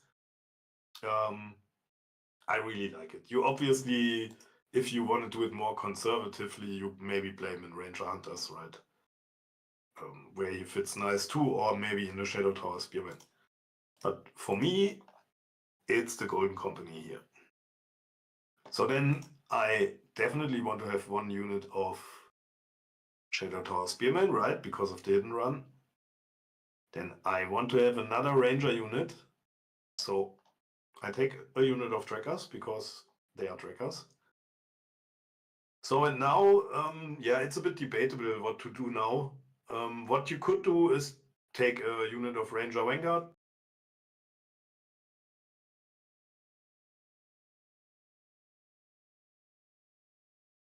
Or attachments. So what you could do again here is go for Donnell, Ossel, Varys again, and that would be your list. Or you say, I rather go for 4-point NCUs to have a point over, take Malister. And then what you could do is take Corrin here, for instance, or a senior builder. I would rather take Corrin, I think.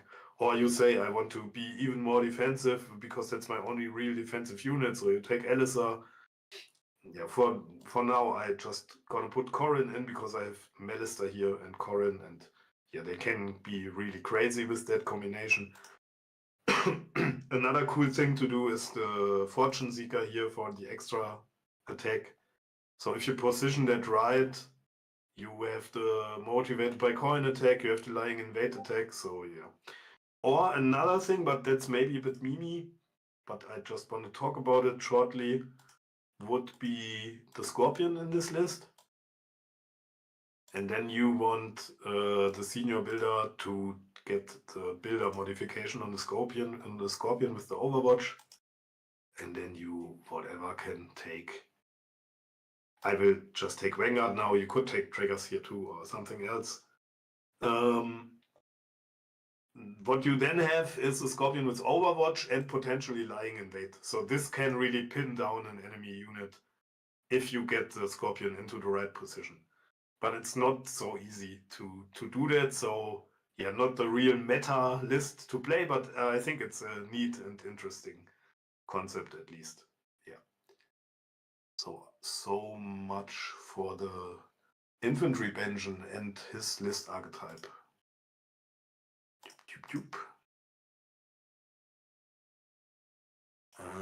Who do we have next? Kotta. Kotta is A tier, I would say. Yeah, overall in the meta right now, yeah, I would put him into A tier for the Night's Watch. Oops. Where are we? Here. Yeah, let's have a look at Kotta. Kotta Pike. So his attachment, Reckless Heroism and Fueled by Slaughter, are really, really strong, obviously. Like, to get in, we all know that Reckless Heroism from other commanders, we know it, it's really, it can be really strong. It is exactly what you need to get that beefy melee unit into the fight, and to have the auto 6 on a charge is just very strong, right? And it complements each other very well because you lose some wounds from the Reckless Heroism and you heal them back with the Fueled by Slaughter. So this is our go-to aggressive commander like Victarion or Gregor style. That's Kotta for the Night's Watch here. And of course he has the assault orders as well, like we know from this archetype commander, I would say. And with his other cards, we see that he's really that I want to put out a lot of damage with one shot kind of commander, and yeah, just kill an enemy and run into those guys. And we see that two other aggressive cards, Assault Orders, offensive aggressive card, Pike Aggression as well. Very interesting card because you can trigger, theoretically, if you have them, you can trigger 2 Pike Aggressions consecutively. So that can be a lot of attacks. And you can, on those attacks, you can play the Reckless Strikes on top. The Reckless Strikes has the same trigger as Martial Training from the Thorn Brothers, so you can't combine that. But with the Pike Aggression, you could do something like... I'll show you in a second. Yeah, let's add him, obviously, to our list. So now Kotta, I would say you can definitely play Thorn Brothers with him. Personally, I would maybe even still use the veterans here, but for the sake of the Thorn Brothers and the Kotta style list, we'll just go with the Thorn Brothers now. Yeah, and then potentially if you charge with Kotta, right, and you can charge over the Assault Orders too, you could play the Reckless Strikes on your charge, and then you play a Pike Aggression, and you use the Martial Training from the Thorn Brothers on the Pike Aggression, so you gain the vulnerable and the rerolls on that second attack too. And yeah, you can imagine that can be quite devastating, obviously. Yeah, so how do we build around Kotta? So yeah, basically there are different ways to build around him again. I think what is quite nice here can be the Vanguard with Cold Hands 2 in the Kotta list. What can be nice in the Kotta list as well could be Hunters, actually even with the Saturn attachment here, the Commander Steward attachment. And then we could play something like Cold Hands and Vanguard. Or we play this and get in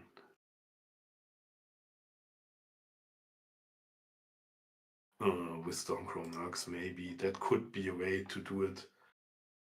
But as you see with all of the attachments, it gets quite expensive. Then what do you put in here? Maybe the Senior Builder or maybe Sandor could be interesting there. But yeah, I'm not so I'm not fully convinced about all of that, because in my mind, what you kind of need, Cotta is an aggressive unit like that wants to charge and want to get into the fray, right? So you won't really put him into the middle. So what you need is one anchor in the middle, in my mind. And because we probably take cold hands, I would take one unit of veterans for the middle. So now what we can do is take trackers. So we have arranged option 2. And then we put in NCUs. And actually here you maybe, this could be the list where you go with Watch Captain, or you go with, where are we? Ramsey again and Reek. Right? You can do stuff like this. And then for the NCUs, I would go Eamon, Donnell, and probably Melister, because Melister is just strong with Cotta together. And then we even had a point left, so we can put an attachment here. You could even put an attachment here. You could do even really crazy stuff, but I wouldn't really advise you to do it, but test it out. It can work in certain matchups. You could do crazy stuff like this. Like the Watch Captain in the Hunters with the Commander Steward. I mean, this unit costs 10 points, right? So be careful with that. But theoretically, it would be possible. But normally, I would say go with an anchor for the middle, which should be the veterans. And yeah, here I'm a bit divided too. You could go for Vanguard as well, but then you only have melee, right? Maybe you don't want that. You could go with Golden Company too. Something like this. Put attachments in. Sandor maybe, Elisa maybe, Corrin maybe. I want to go with Corrin here, I think. And then we have a point even left, so this obviously can be Braun. So this would be a possible list, right? Or you go for the cavalry. I would advise you to take at least one ranged unit or one cavalry unit. Better even is, if you don't take a ranged unit, it is even better to maybe have 2 cavalry units, right? So always think about that a little bit. You can do something like this here too. That will work too, something like that, for instance.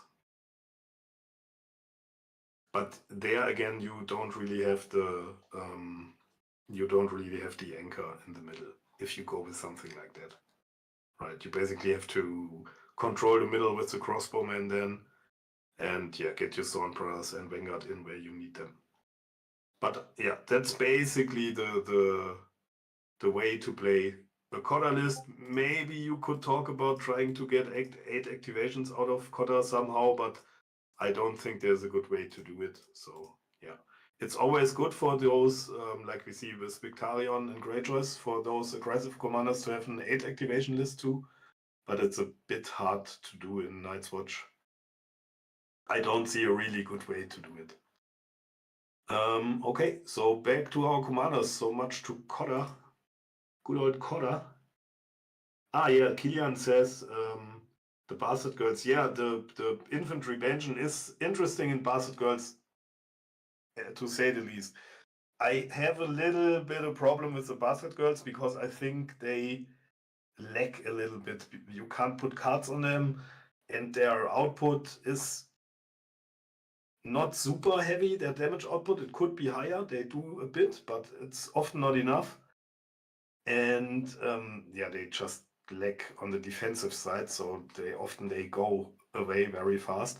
But you are right. I mean, with the potential to trigger that lying in wait on them and then get the charge off, it is a very interesting play. Yeah. So for everybody who looks at later, it was a question here in the chat. or the idea to put Benjamin infantry into bastard girls, which is a good idea.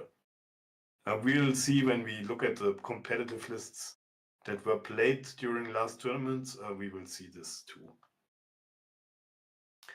Okie doke. So next commander here is Malister. So Malister is very interesting because he in season 3 he was actually really good. And not S tier, but he was maybe A tier, I would say. He was really good. And then they didn't change a lot, but the way the meta shifted and the way they changed Malister's cards a little bit. He has a hard time. I don't want to put him into D tier because it is a playable commander, but he is, I would say, maybe the worst Night's Watch commander at the moment. So I put him into low C tier for now. Let's have a look at him. Dennis Malister, the Shadow Tower commander. So he has Nightly Wow, which is a bit of a meh ability, right? I mean, while you control the swords, this unit's melee attacks gain +1 to it. It's quite interesting, especially together with veterans. Maybe you can then maybe try to re-roll for 6s for the precision or stuff like that if you hit on 2s. So that part is quite okay. This is a bit, the re-roll charge distance is a bit meh, especially for Night's Watch. You have the Watcher in the deck, so you could attach this for the rerolls anyways. So yeah, not so sure.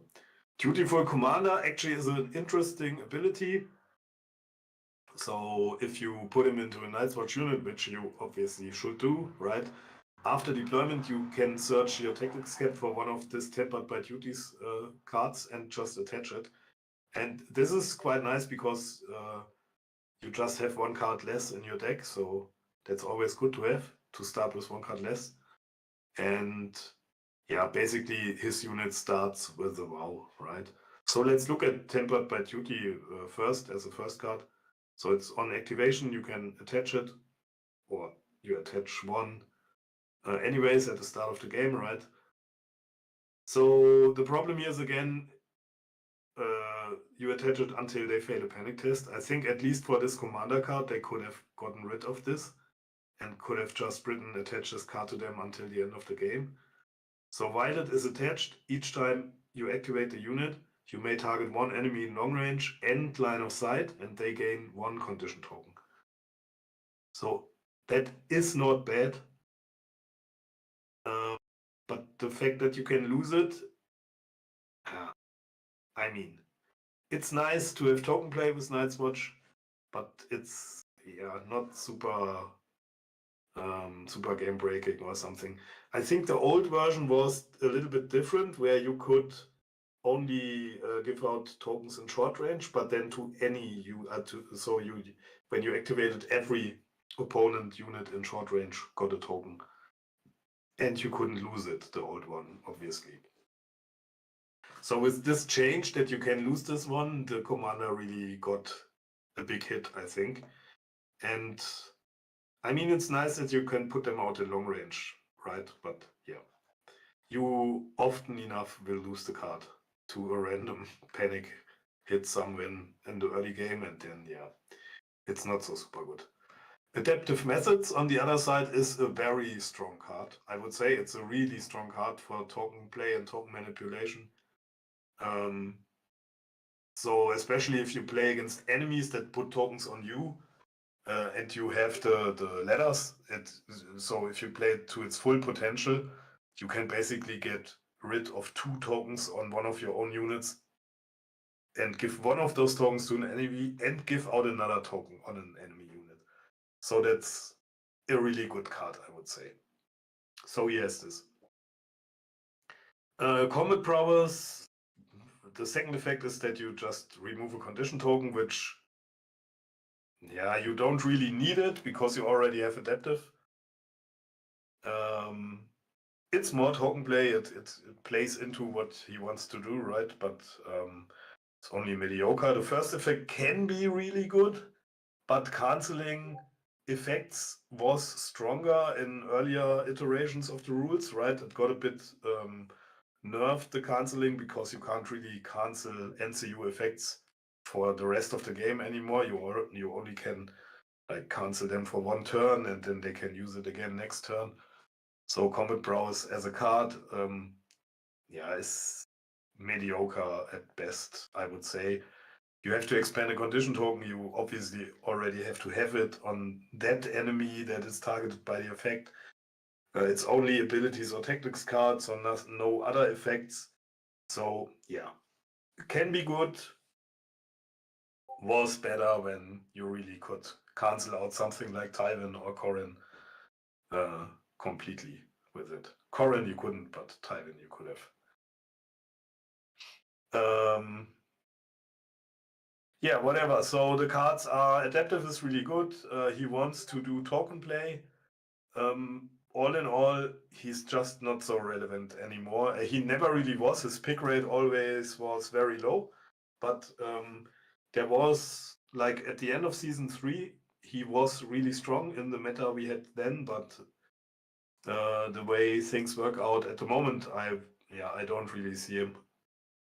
So how would you play lists with him? Basically, we default here to the veterans because of the Nightly Vow. Plus cold hands because of the token play as well. Veterans like enemies that are weakened, right? And then, we basically get back to what we do all the time. We put our ranger trackers in because they are strong. And then with the next unit, we have a bit of a choice maybe. I probably would take Vanguard again and then put some, what's it called, attachments in here. You can go like with the turtling as well as we had it before too with the Golden Company and a Vanguard or another infantry unit like Veterans or maybe Shadow Tower Spearmen, right? That would be a way to go. Maybe we do the double wets here and we want all this token play, right? So we can double on this. Take another unit of Veterans with Sandor. Take Bronn in here. So to finish up one list. Where is he? Bronn, where are you? There. And get Aemon, Donald, and... Oh, we can't take Malister, obviously. Maybe then I want to do that a bit differently. Maybe I would like Osel then, or Varys. So we do... Probably... No. Probably we do this here. Go with Varys. And Sandor back in. I can't take Sandor, so let's take Elisa. So yeah, something like this you could do, right? So it's just like we saw with other Night's Watch commanders again. The list building is a bit similar most of the time. I mean, you have your good options and you will default to them most of the time. And like if you play infantry heavy, you will play Aemon. If you don't play infantry heavy, you won't play Aemon. You always play Donald. And you sometimes play Varys, you sometimes play Malister, but it's basically the same in most of the Night's Watch lists. Because our cheap options with the Watch Marshal solo and with the what's his face with the Watch Marshal solo and with the conscripts, they are just not so good. So you will oftentimes default to those 7 activation style lists, which are a bit similar most of the time. So yeah, that was Malister. So Donald for me, he's actually not that bad of a commander, right? I would place him in B tier. His biggest problem is that his NCU is so strong, so that you won't really play him. But if you want to play Donald, let's have a look at him. He's like he's like the defensive commander, if you want to call it like that. He has shield wall, so very good against melee attacks. He has improved armaments, which gives you Sundering and highest attack dice. Especially Sundering is interesting because we miss this keyword a little bit in Night's Watch, and we have problems against high armor lists.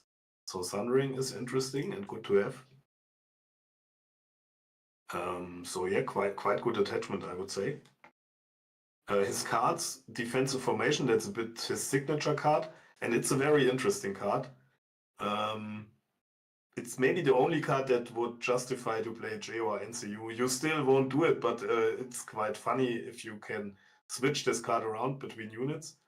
Basically, it's a card that stays on a unit until its next activation, and as long as it has the card attached. It can't perform attack or charge actions, but it gains +1 to defense dice rolls, and attackers have no charge, flank, or bonus. So that can make units very, very hardy and very defensive. You can obviously combine it with stuff like fortified from a wall or from a forest to get even higher defense dice. You have, like we saw, attachments that give +1 defense dice. You already have a unit with 3+ defense. So you can imagine that you can make units very, very defensive with this. Theoretically, you could take it off with Jeor. You could activate a unit and then activate Jeor next, take the card off, put it on the activated unit to hold it in play for longer. But yeah, it's not a really effective strategy, but it's just interesting to know it theoretically would work. So yeah, interesting card and can be a very strong card, especially if you combine it with attachments or terrain that gives you more defense on top. So units that normally are not very defensive can get very defensive with this. Refuse to Yield is a meh card, I would say. You need to pass a panic test. If you do, all enemies engaged become vulnerable. It's fine. Then you attach it. If you fail a panic test, it's gone again. While attached, every time you pass a panic, all enemies engaged become vulnerable, which is okay. Nice is the last one. If this card is attached to Donald Noise unit, gains +1 to panic. So Donald's unit can get very tanky with this. If you imagine there's a light on top, you have to shield wall, you put him in a defensive unit, which gets offensive as well with the Sunring, so he can make a very strong unit, right? And the Lash Out again plays into that playstyle. So you want to sit there on objectives and get into prolonged melee fights with a commander like that. And yeah, the Lash Out may help you there, but the problem a little bit is that you are so defensive that oftentimes the enemy won't really take off a lot of wounds from your unit. So seldomly you will have the possibility to get the full potential out of Lash Out, right? So Lash Out is not bad. Auto wounds are always good. And yeah. So that's for Donald. So how do we play Donald? We can put him into Spearman because they really lack the Sundering, which they can get from him, makes them really good. Or again, you can go for the veterans. If you go for the veterans, you will go for cold hands. And then the rest is basically now, again, the same as before, right? You can combine that with crossbowmen and another defensive unit. You could opt for a stone thrower as well, but I think there are better stone thrower lists out there. So if you play Donald, you shouldn't play stone thrower in my mind. You maybe want a unit of trackers or a long range. There are loud cars here in my little village. Or you can add a long range unit, right? So yeah, I don't want to go through all of this again. It's basically a bit of the same again. Here you obviously won't play Donald as an NCU. And so here you will play stuff like Eamon, Malister, and then the third NCU is a bit up to you. Maybe you play Othel. Maybe you want to go with something like Corin and play crossbows, right? So you have crossbows with 7 attacks. Could play Bron in there as well. And then maybe I would play maybe Vanguard or Trackers here. Other people would maybe play a second infantry unit. So yeah, like Shadow Tower Spearman, for instance. You can do stuff like this. But Donald, at the moment, you in the meta lists, you will play him as an NCU, so you won't play him as a commander. And that's why he is not a bad commander, but he's only B tier for me because of that. So Jeor for me is C tier. Maybe some people would debate this and would say he should be higher. For me, he's only C tier. And I can explain to you why in a second. As we look on how to build a Jeor list. So first, let's look at Jeor. So here's a very unique order, stay at your posts. If you pass a moral test or another friendly unit in short range passes one, you can basically trigger an aim and heal. So the unit restores 1 wound plus 1 wound for each of its destroyed ranks. So this can be very good, but you are dependent to pass those moral tests. And you have Stand Your Ground, which is it's a okayish ability for a unit that wants to go into the middle. So it's a fine attachment, I would say, very defensive attachment. His cards. Now My Watch Begins. That is a deck manipulation card, basically. It's not a bad one. But here again, you have to play it on activation. So you can't combine it with attaching another card, which sucks a little bit, to be fair. So you can't, like in one turn where you activate a unit, put a normal WoW on it and play the Now My Watch Begins. So that's a downside. The trigger isn't so super. You have to perform the moral test. If you make it, it's good. You can search your tactic deck for a card, add it to your hand, and discard a card, or you can attach it directly, the card you get from the tactics deck or discard pile. And you can attach it directly. So that can be quite strong. You will get to your deck maybe a bit easier if you get it early. If you get it late, it's kind of useless oftentimes. Because oftentimes you don't really need to reattach cards that are gone already. But yeah, it's okay-ish. You need the moral test. I am not so sure about it. It's nice to have stuff like this, but too many ifs in my mind. Live and Die at my post. Again, you need to pass a moral test. At least you could trigger this off this moral test, right? So that's quite interesting. But you couldn't trigger it on the same moral test then like Stay at Your Post. If you want to use Stay at Your Post, you can't use this because Order Take the Card, same trigger, right? So that's a bit meh. So what does it do? All enemies engaged with that unit become vulnerable. We heard that already with the last commander, I think. So if you target a Night's Watch unit, you can attach it. And this one you attach until the end of the game. Hey, Simon, nice. It's possible. So why isn't it possible for other commander cards too? At least it's possible for this one. It gets attached until the end of the game. And it's actually then quite strong, I would say. You cannot lose the unit through a panic test anymore. It can only be reduced to 1 remaining wound. So this unit, where the Live and Die at my post is attached to, will never die from a panic test, basically.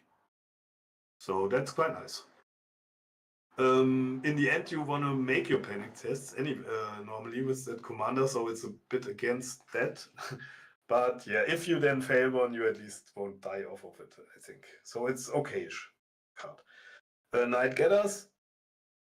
again, on activation, you can attach it. It again can be removed, which is not so nice. It would be cooler for this one as well, I think, if it can't be removed from Failing Panic. And this one is really interesting. While attached, each time an enemy is performing a melee attack on this unit before attack dice are rolled, attacker suffers 1 hit plus 1 hit for each remaining rank. So this card is really good now, I would say. You don't have to be engaged anymore. In an old iteration, you had to be engaged already to play it. Now you can just play it when you activate. And imagine this on top of a unit of veterans. So the enemy can hurt himself really bad if he tries to attack a unit like this. So this one I actually like.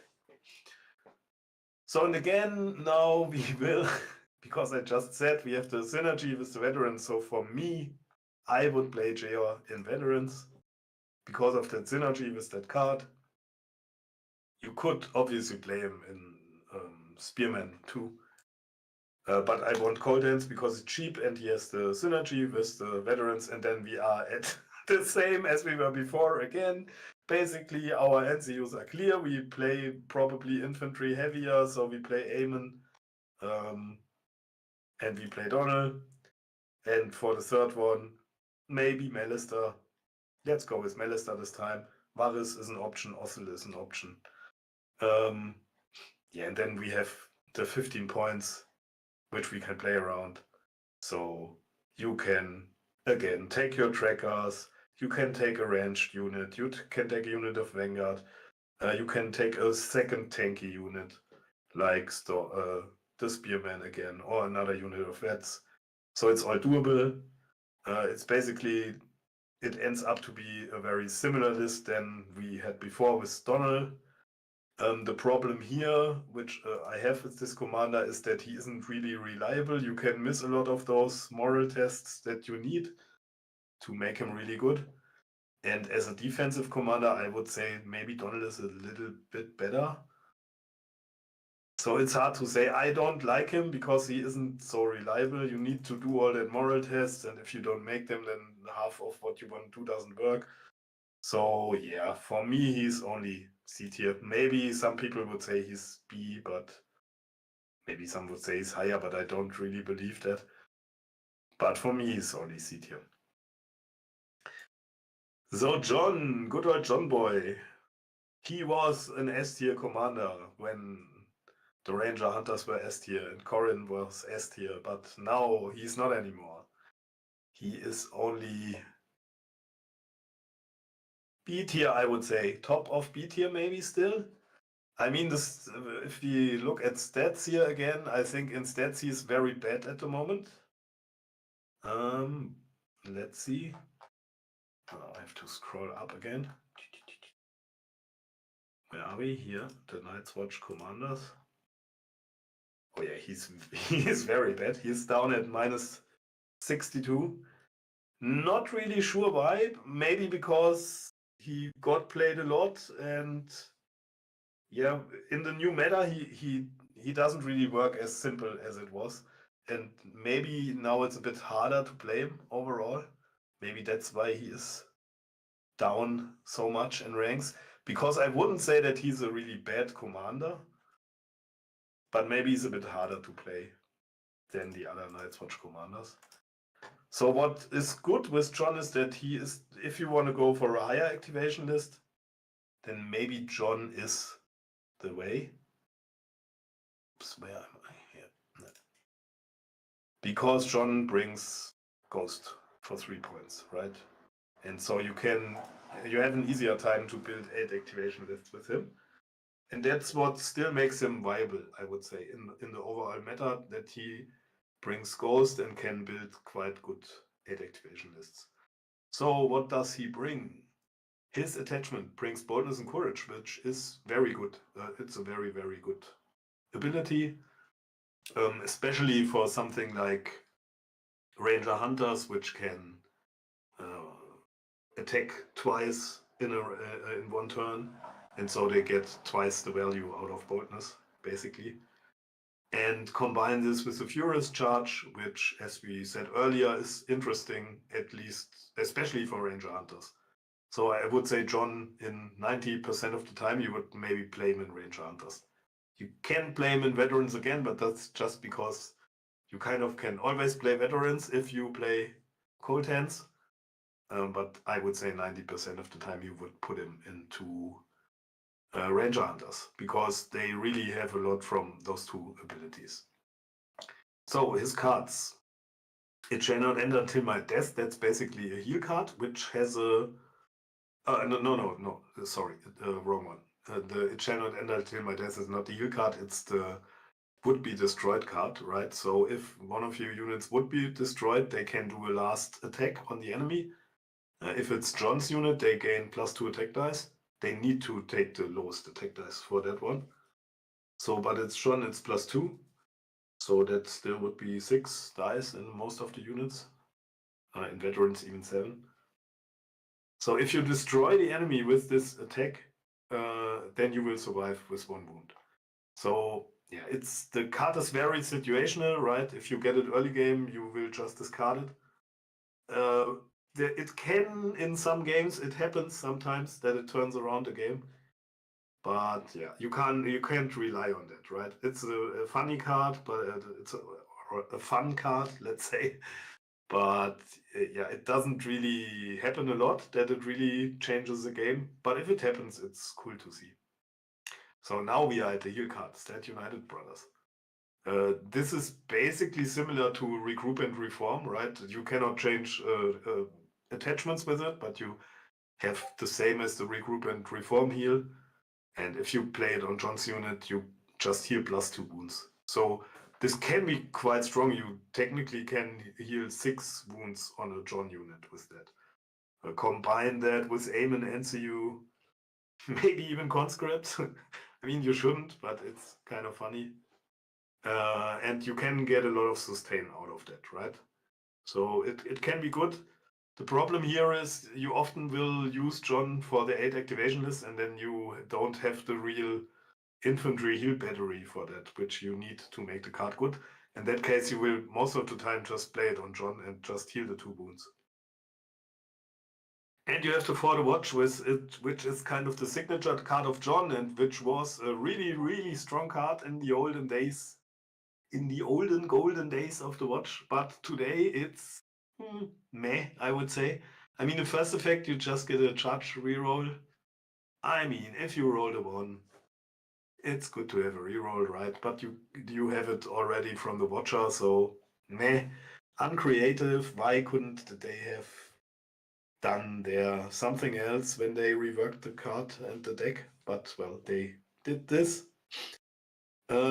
What you normally want to do is you want to attach this card, and the unit it's attached to can then do a charge action via the horse. So this can be good. Like, it's a free action, right? A free charge. And it can be really strong, especially with Ranger Hunters again. Like, you charge in via the horse, you make your attack, you retreat, you shoot at the enemy, and you get out of the melee again. So then you have used the horse, then it's the enemy's turn. If you uses the swords for nothing, then it's good for you. If he doesn't use them, you can shoot again with your hunters. And they didn't activate yet, so you can see it can be really strong, but the way it works now, you have to attach it like 1 round before you do that charge most of the time, because normally you activate your NCUs first, right? Before you activate your units, your combat units. So yeah, it's really telegraphed, and yeah, just not what it was in the olden days. So overall, I would say very strong attachment. The cards are a bit strange, a bit meh, maybe. Not so super good. Interesting, but not so super good. Yeah, but he can build 8 activation lists, and that's what you normally do, as I said, when you play John. So let's build 1 John archetype list. You will normally put him into Hunters. You will take Ghost. You will take Cold Hands because you want 8 activations. You will take Trackers because they are cheap and you want 8 activations. So you have one more for 6 points open. So what do we do here? Probably we take another unit of trackers to get to this 27. And then we can do oop, Donald. Othel. Vallis, for instance.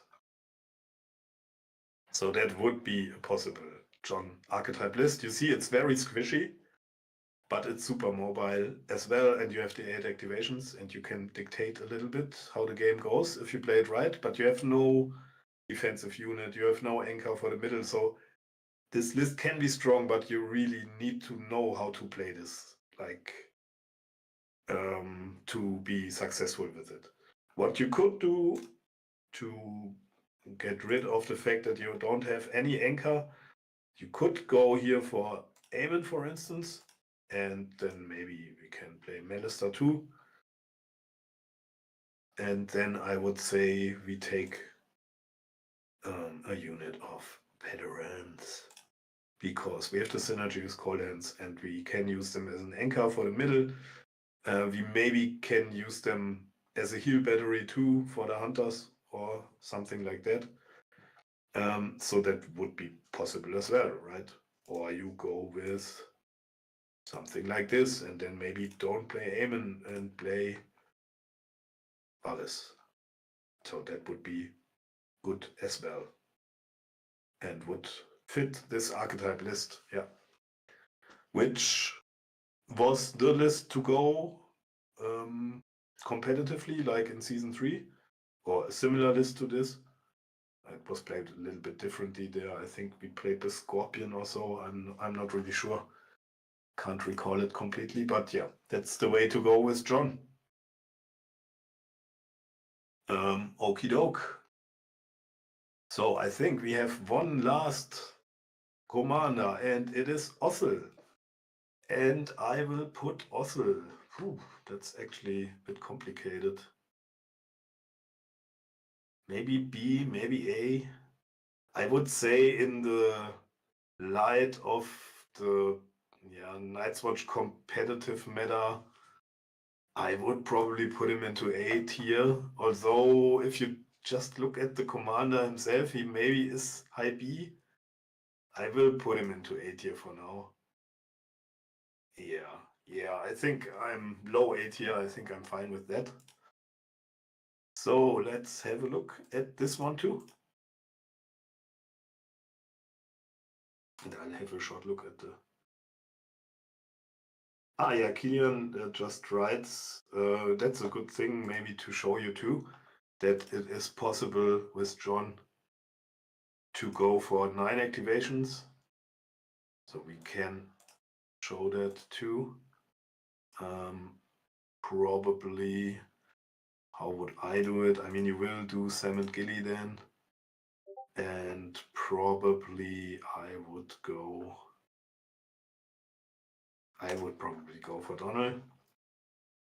But you can use another NCU here too. Maybe Aemon, maybe Vallis would still work, I guess. And then we definitely take 1 tracker.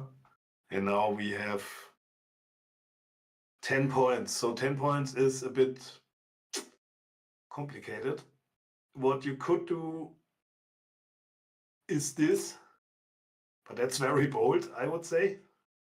But you have 9 activations. What you could as well do maybe is something like Mercs with the Watch Recruiter. No, not the Watch Recruiter, sorry. Senior Builder. And now we have 5 points left, so you could go with a Scorpion here. That could work. Yeah, maybe something like that you could do for 9. And then you have like the pseudo 9 activations. You have 6 on the field, right? And basically 3 NCUs, but Gilly, obviously, you only can pass with her all the time. And yeah, it works. It's not the best. You can do it.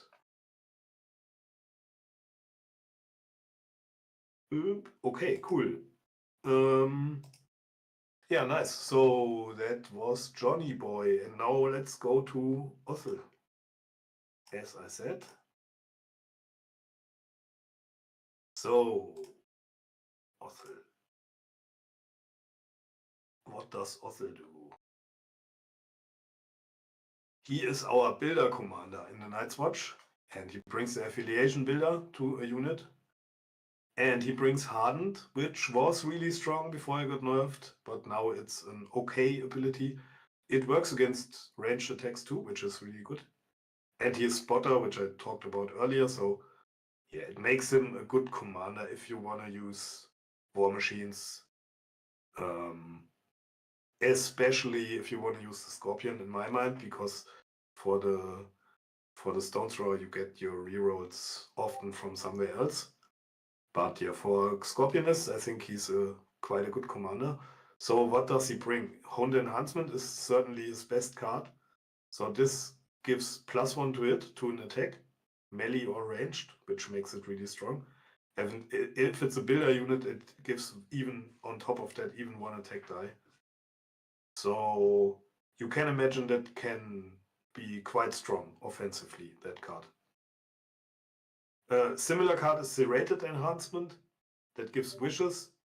Again, even on a ranged attack, which can be good or quite strong. And if it's a builder unit, then the enemy will become weakened if he fails a panic test from that attack. But yeah, Honed definitely better. This one can be good, but it's a bit redundant. Maybe they should have changed it because the War Machines already have wishes, both of them. So yeah, a bit of a redundant card. And then Rapid Construction, well, that's like a meme card a little bit. You can start off a round, you can build a low wall terrain with this. It's funny, and there are games where it can be quite strong even. Obviously, this is for gun line style lists where you sit back with ranged units. You can trigger these cards on the ranged units, and you can fortify your position with stuff like Rapid Construction or the Senior Builder attachment that we saw earlier on top of that. So yeah, you can get a lot of low walls and stakes out with certain lists that revolve around Othel. So now let's look at an Othel archetype list. So I will first show you what in my mind is one of the competitively seen most versatile or best Othel 8 activation lists. Oftentimes we see 8 activations with Othel. I go with Othel in the Golden Company, mainly because they get the builder affiliation and I can play Honed Enhancement on them. And I like them a bit more than the Night's Watch Crossbowman because of the Sentinel. And I want to play this list into Mother of Dragon style lists too, so I really appreciate the Sentinel in it, so I want the Golden Company. So I will take this, put Othel into them. Hardened is okay for them if they are in a shootout with an enemy, a ranged unit, it can help. So yeah, that's what I do. Then I want a Scorpion, because I want to play this Othel list with 8 activations, mainly into stuff like, as I already said, Mother of Dragons is quite nice, and there I like the Scorpion, obviously, against dragons. But I want the Scorpion, especially against Varamir here, to be able to snipe Varamir with it, because against a 9 or 10 activation Varamir list, if you manage to snipe Varamir early with the Scorpion, it can be such a big advantage for you. It's a bit of a casino play, it's dicey, but it has, with the right cards and stuff, I'll show you, you have quite high percentage of sniping Varamir early. And if he's gone, you have a big advantage in such a matchup. Obviously, it works against Gregor too, or other solo units as well. So I want the Scorpion. I want an Anchor unit in the middle. And because I won't use Cold Hands in this list, I will go with the Shadow Tower Spearman. And I really want them to be very tanky, and so I will put Alistair into there. So, yep, now we have that.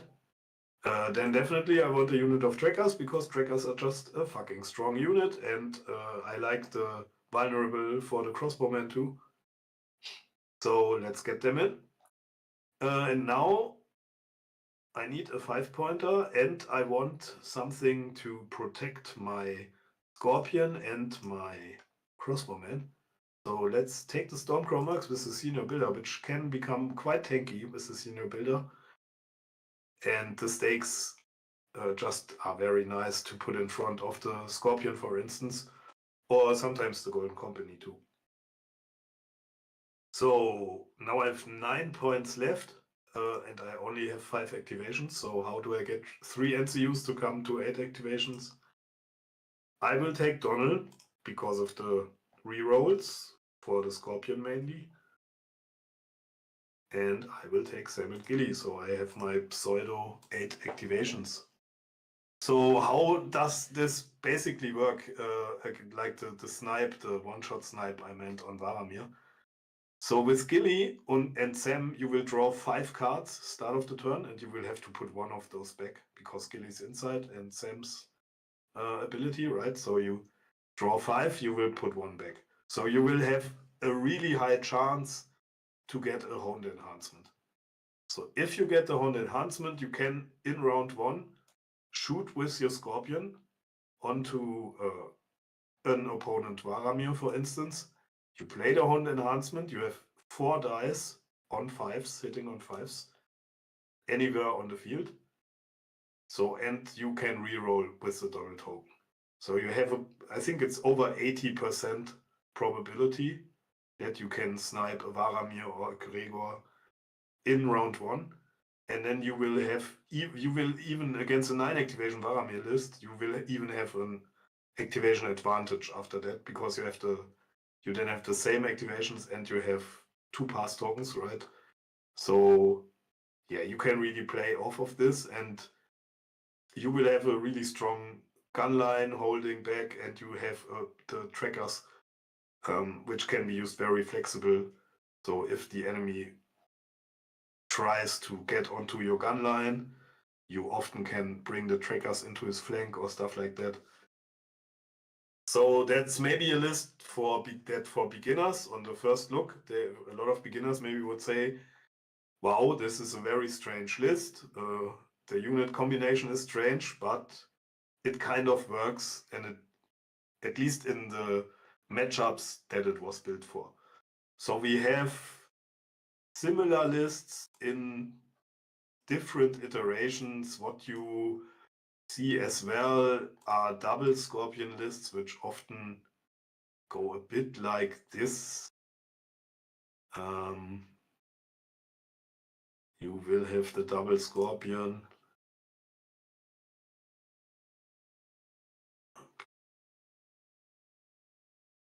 Yeah, basically a bit like this oftentimes. Oftentimes people will play double Spearman here. Let's do it a little bit differently. I would do it like this for now, so it's a bit more versatile. We have Coldens also in the Reds. We have the Shadow Tower Spearman, and a lot of people would like to take a senior builder in here and then go with the modifications, like the builder modifications for the Overwatch. Actually, I'm not so much into those Overwatch Scorpions anymore. I think they are quite expensive. And are very stationary. You only have 2 NCUs, which isn't the best. So it's still only 7 activations. And the Overwatch actually is, it's not as strong as you might think, because a lot of times the enemy can really walk around it. You only have it in a small cone in front of the Scorpion, which isn't very wide because of his base. So yeah, you see it from time to time, competitively as well, double Scorpion lists or similar. the thing is often like hostile commander and double scorpion. I really maybe wouldn't go with the Overwatch attachments and rather try to somehow get an activation more or stuff like that. It's a bit... I don't like it as much. It has its play, and some people struggle playing against it, but in my mind, it's not so super good. But it has its use. So, okay. Now, well, that was a lot. We are closer to the end now. I think we really went through all the units, all the attachments, all the commanders now. I gave you list advice for every commander as well. So one last thing I want to do with you is take a small look at the last, or some of the last tournaments I can reach now in a reasonable manner of time here that we saw during the autumn, and let's see how the Night's Watch lists competitively, which Night's Watch lists we saw competitively, and yeah, how good it went for those Night's Watch players. I want to start here with the Realms of Battle. Give me a second. I have to search it first. It was definitely start of November, if I remember correctly. Where is it? Here are the German Masters. Realms of Battle was before that.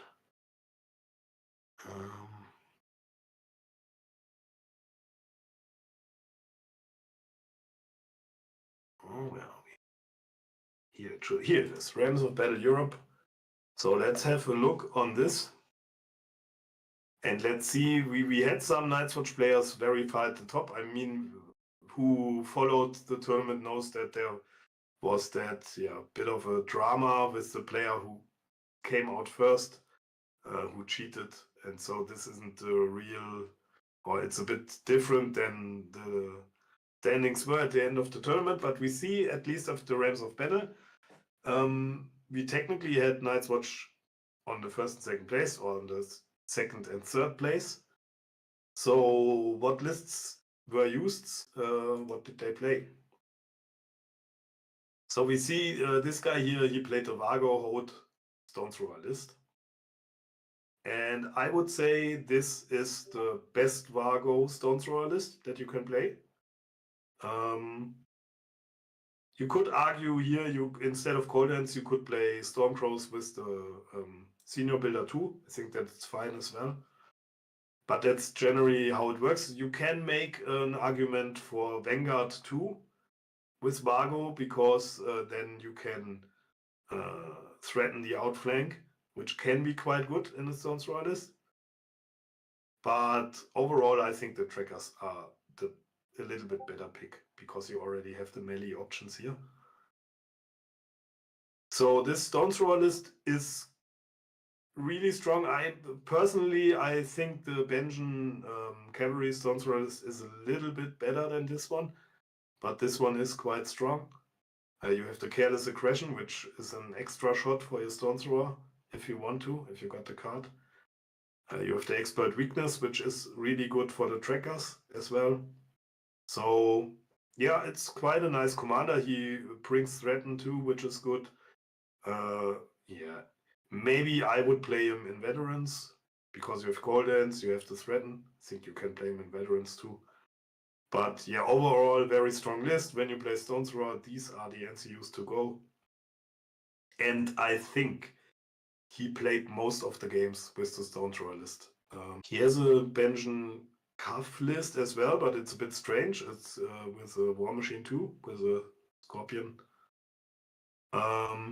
Interesting list, I would say. Maybe I would have built this one a little bit differently if I were him. Maybe I would have taken Varys instead of Aemon here. And maybe not use this Watch Marshal attachment and put a unit of Vanguard here for Benjen. But yeah, this list is okay. Not really meta, high-end meta, but it's not a bad list, I would say. But I think he played most of the time Stone Thrower. And let's have a look at Tauro as well here. He's Italian player, quite experienced too.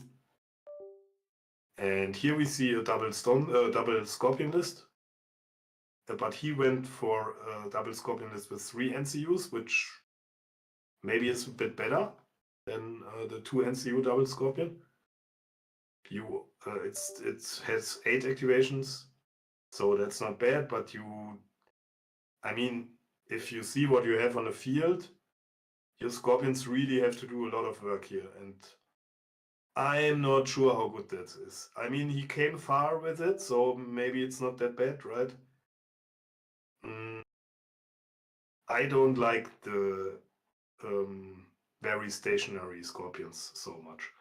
But it can't be super bad, but we see here, we have the synergy as well here with Coldlands and the Vets, as we saw a lot when we talked about lists this evening. And you will often see this Mercs with Senior Builder in the Osilioric list with a Scorpion. Yeah, I'm not sure that he doesn't really have a lot of substance on the field here, but at least he has 3 NCUs, so yeah, maybe I have to try this out as well. This list can't be super bad if he came so far with it, right? And then we have a Cotta list, which is very interesting. To me, it's a bit weird, actually. I mean, we have the conscripts here. It's quite interesting. You see that, those 6 points here and the conscripts with the Watch Recruiter. I mean, I get what he tries to do, I think. He just goes in with the Hunters, right, with all the Cotta damage and the conscripts heal from the back, but to me, this is a great liability. I am a bit surprised that he came so high with this list pairing here. But yeah, I mean, he's a very seasoned player, right? He's a good player. But it's interesting to see. So both lists are not really how you would think.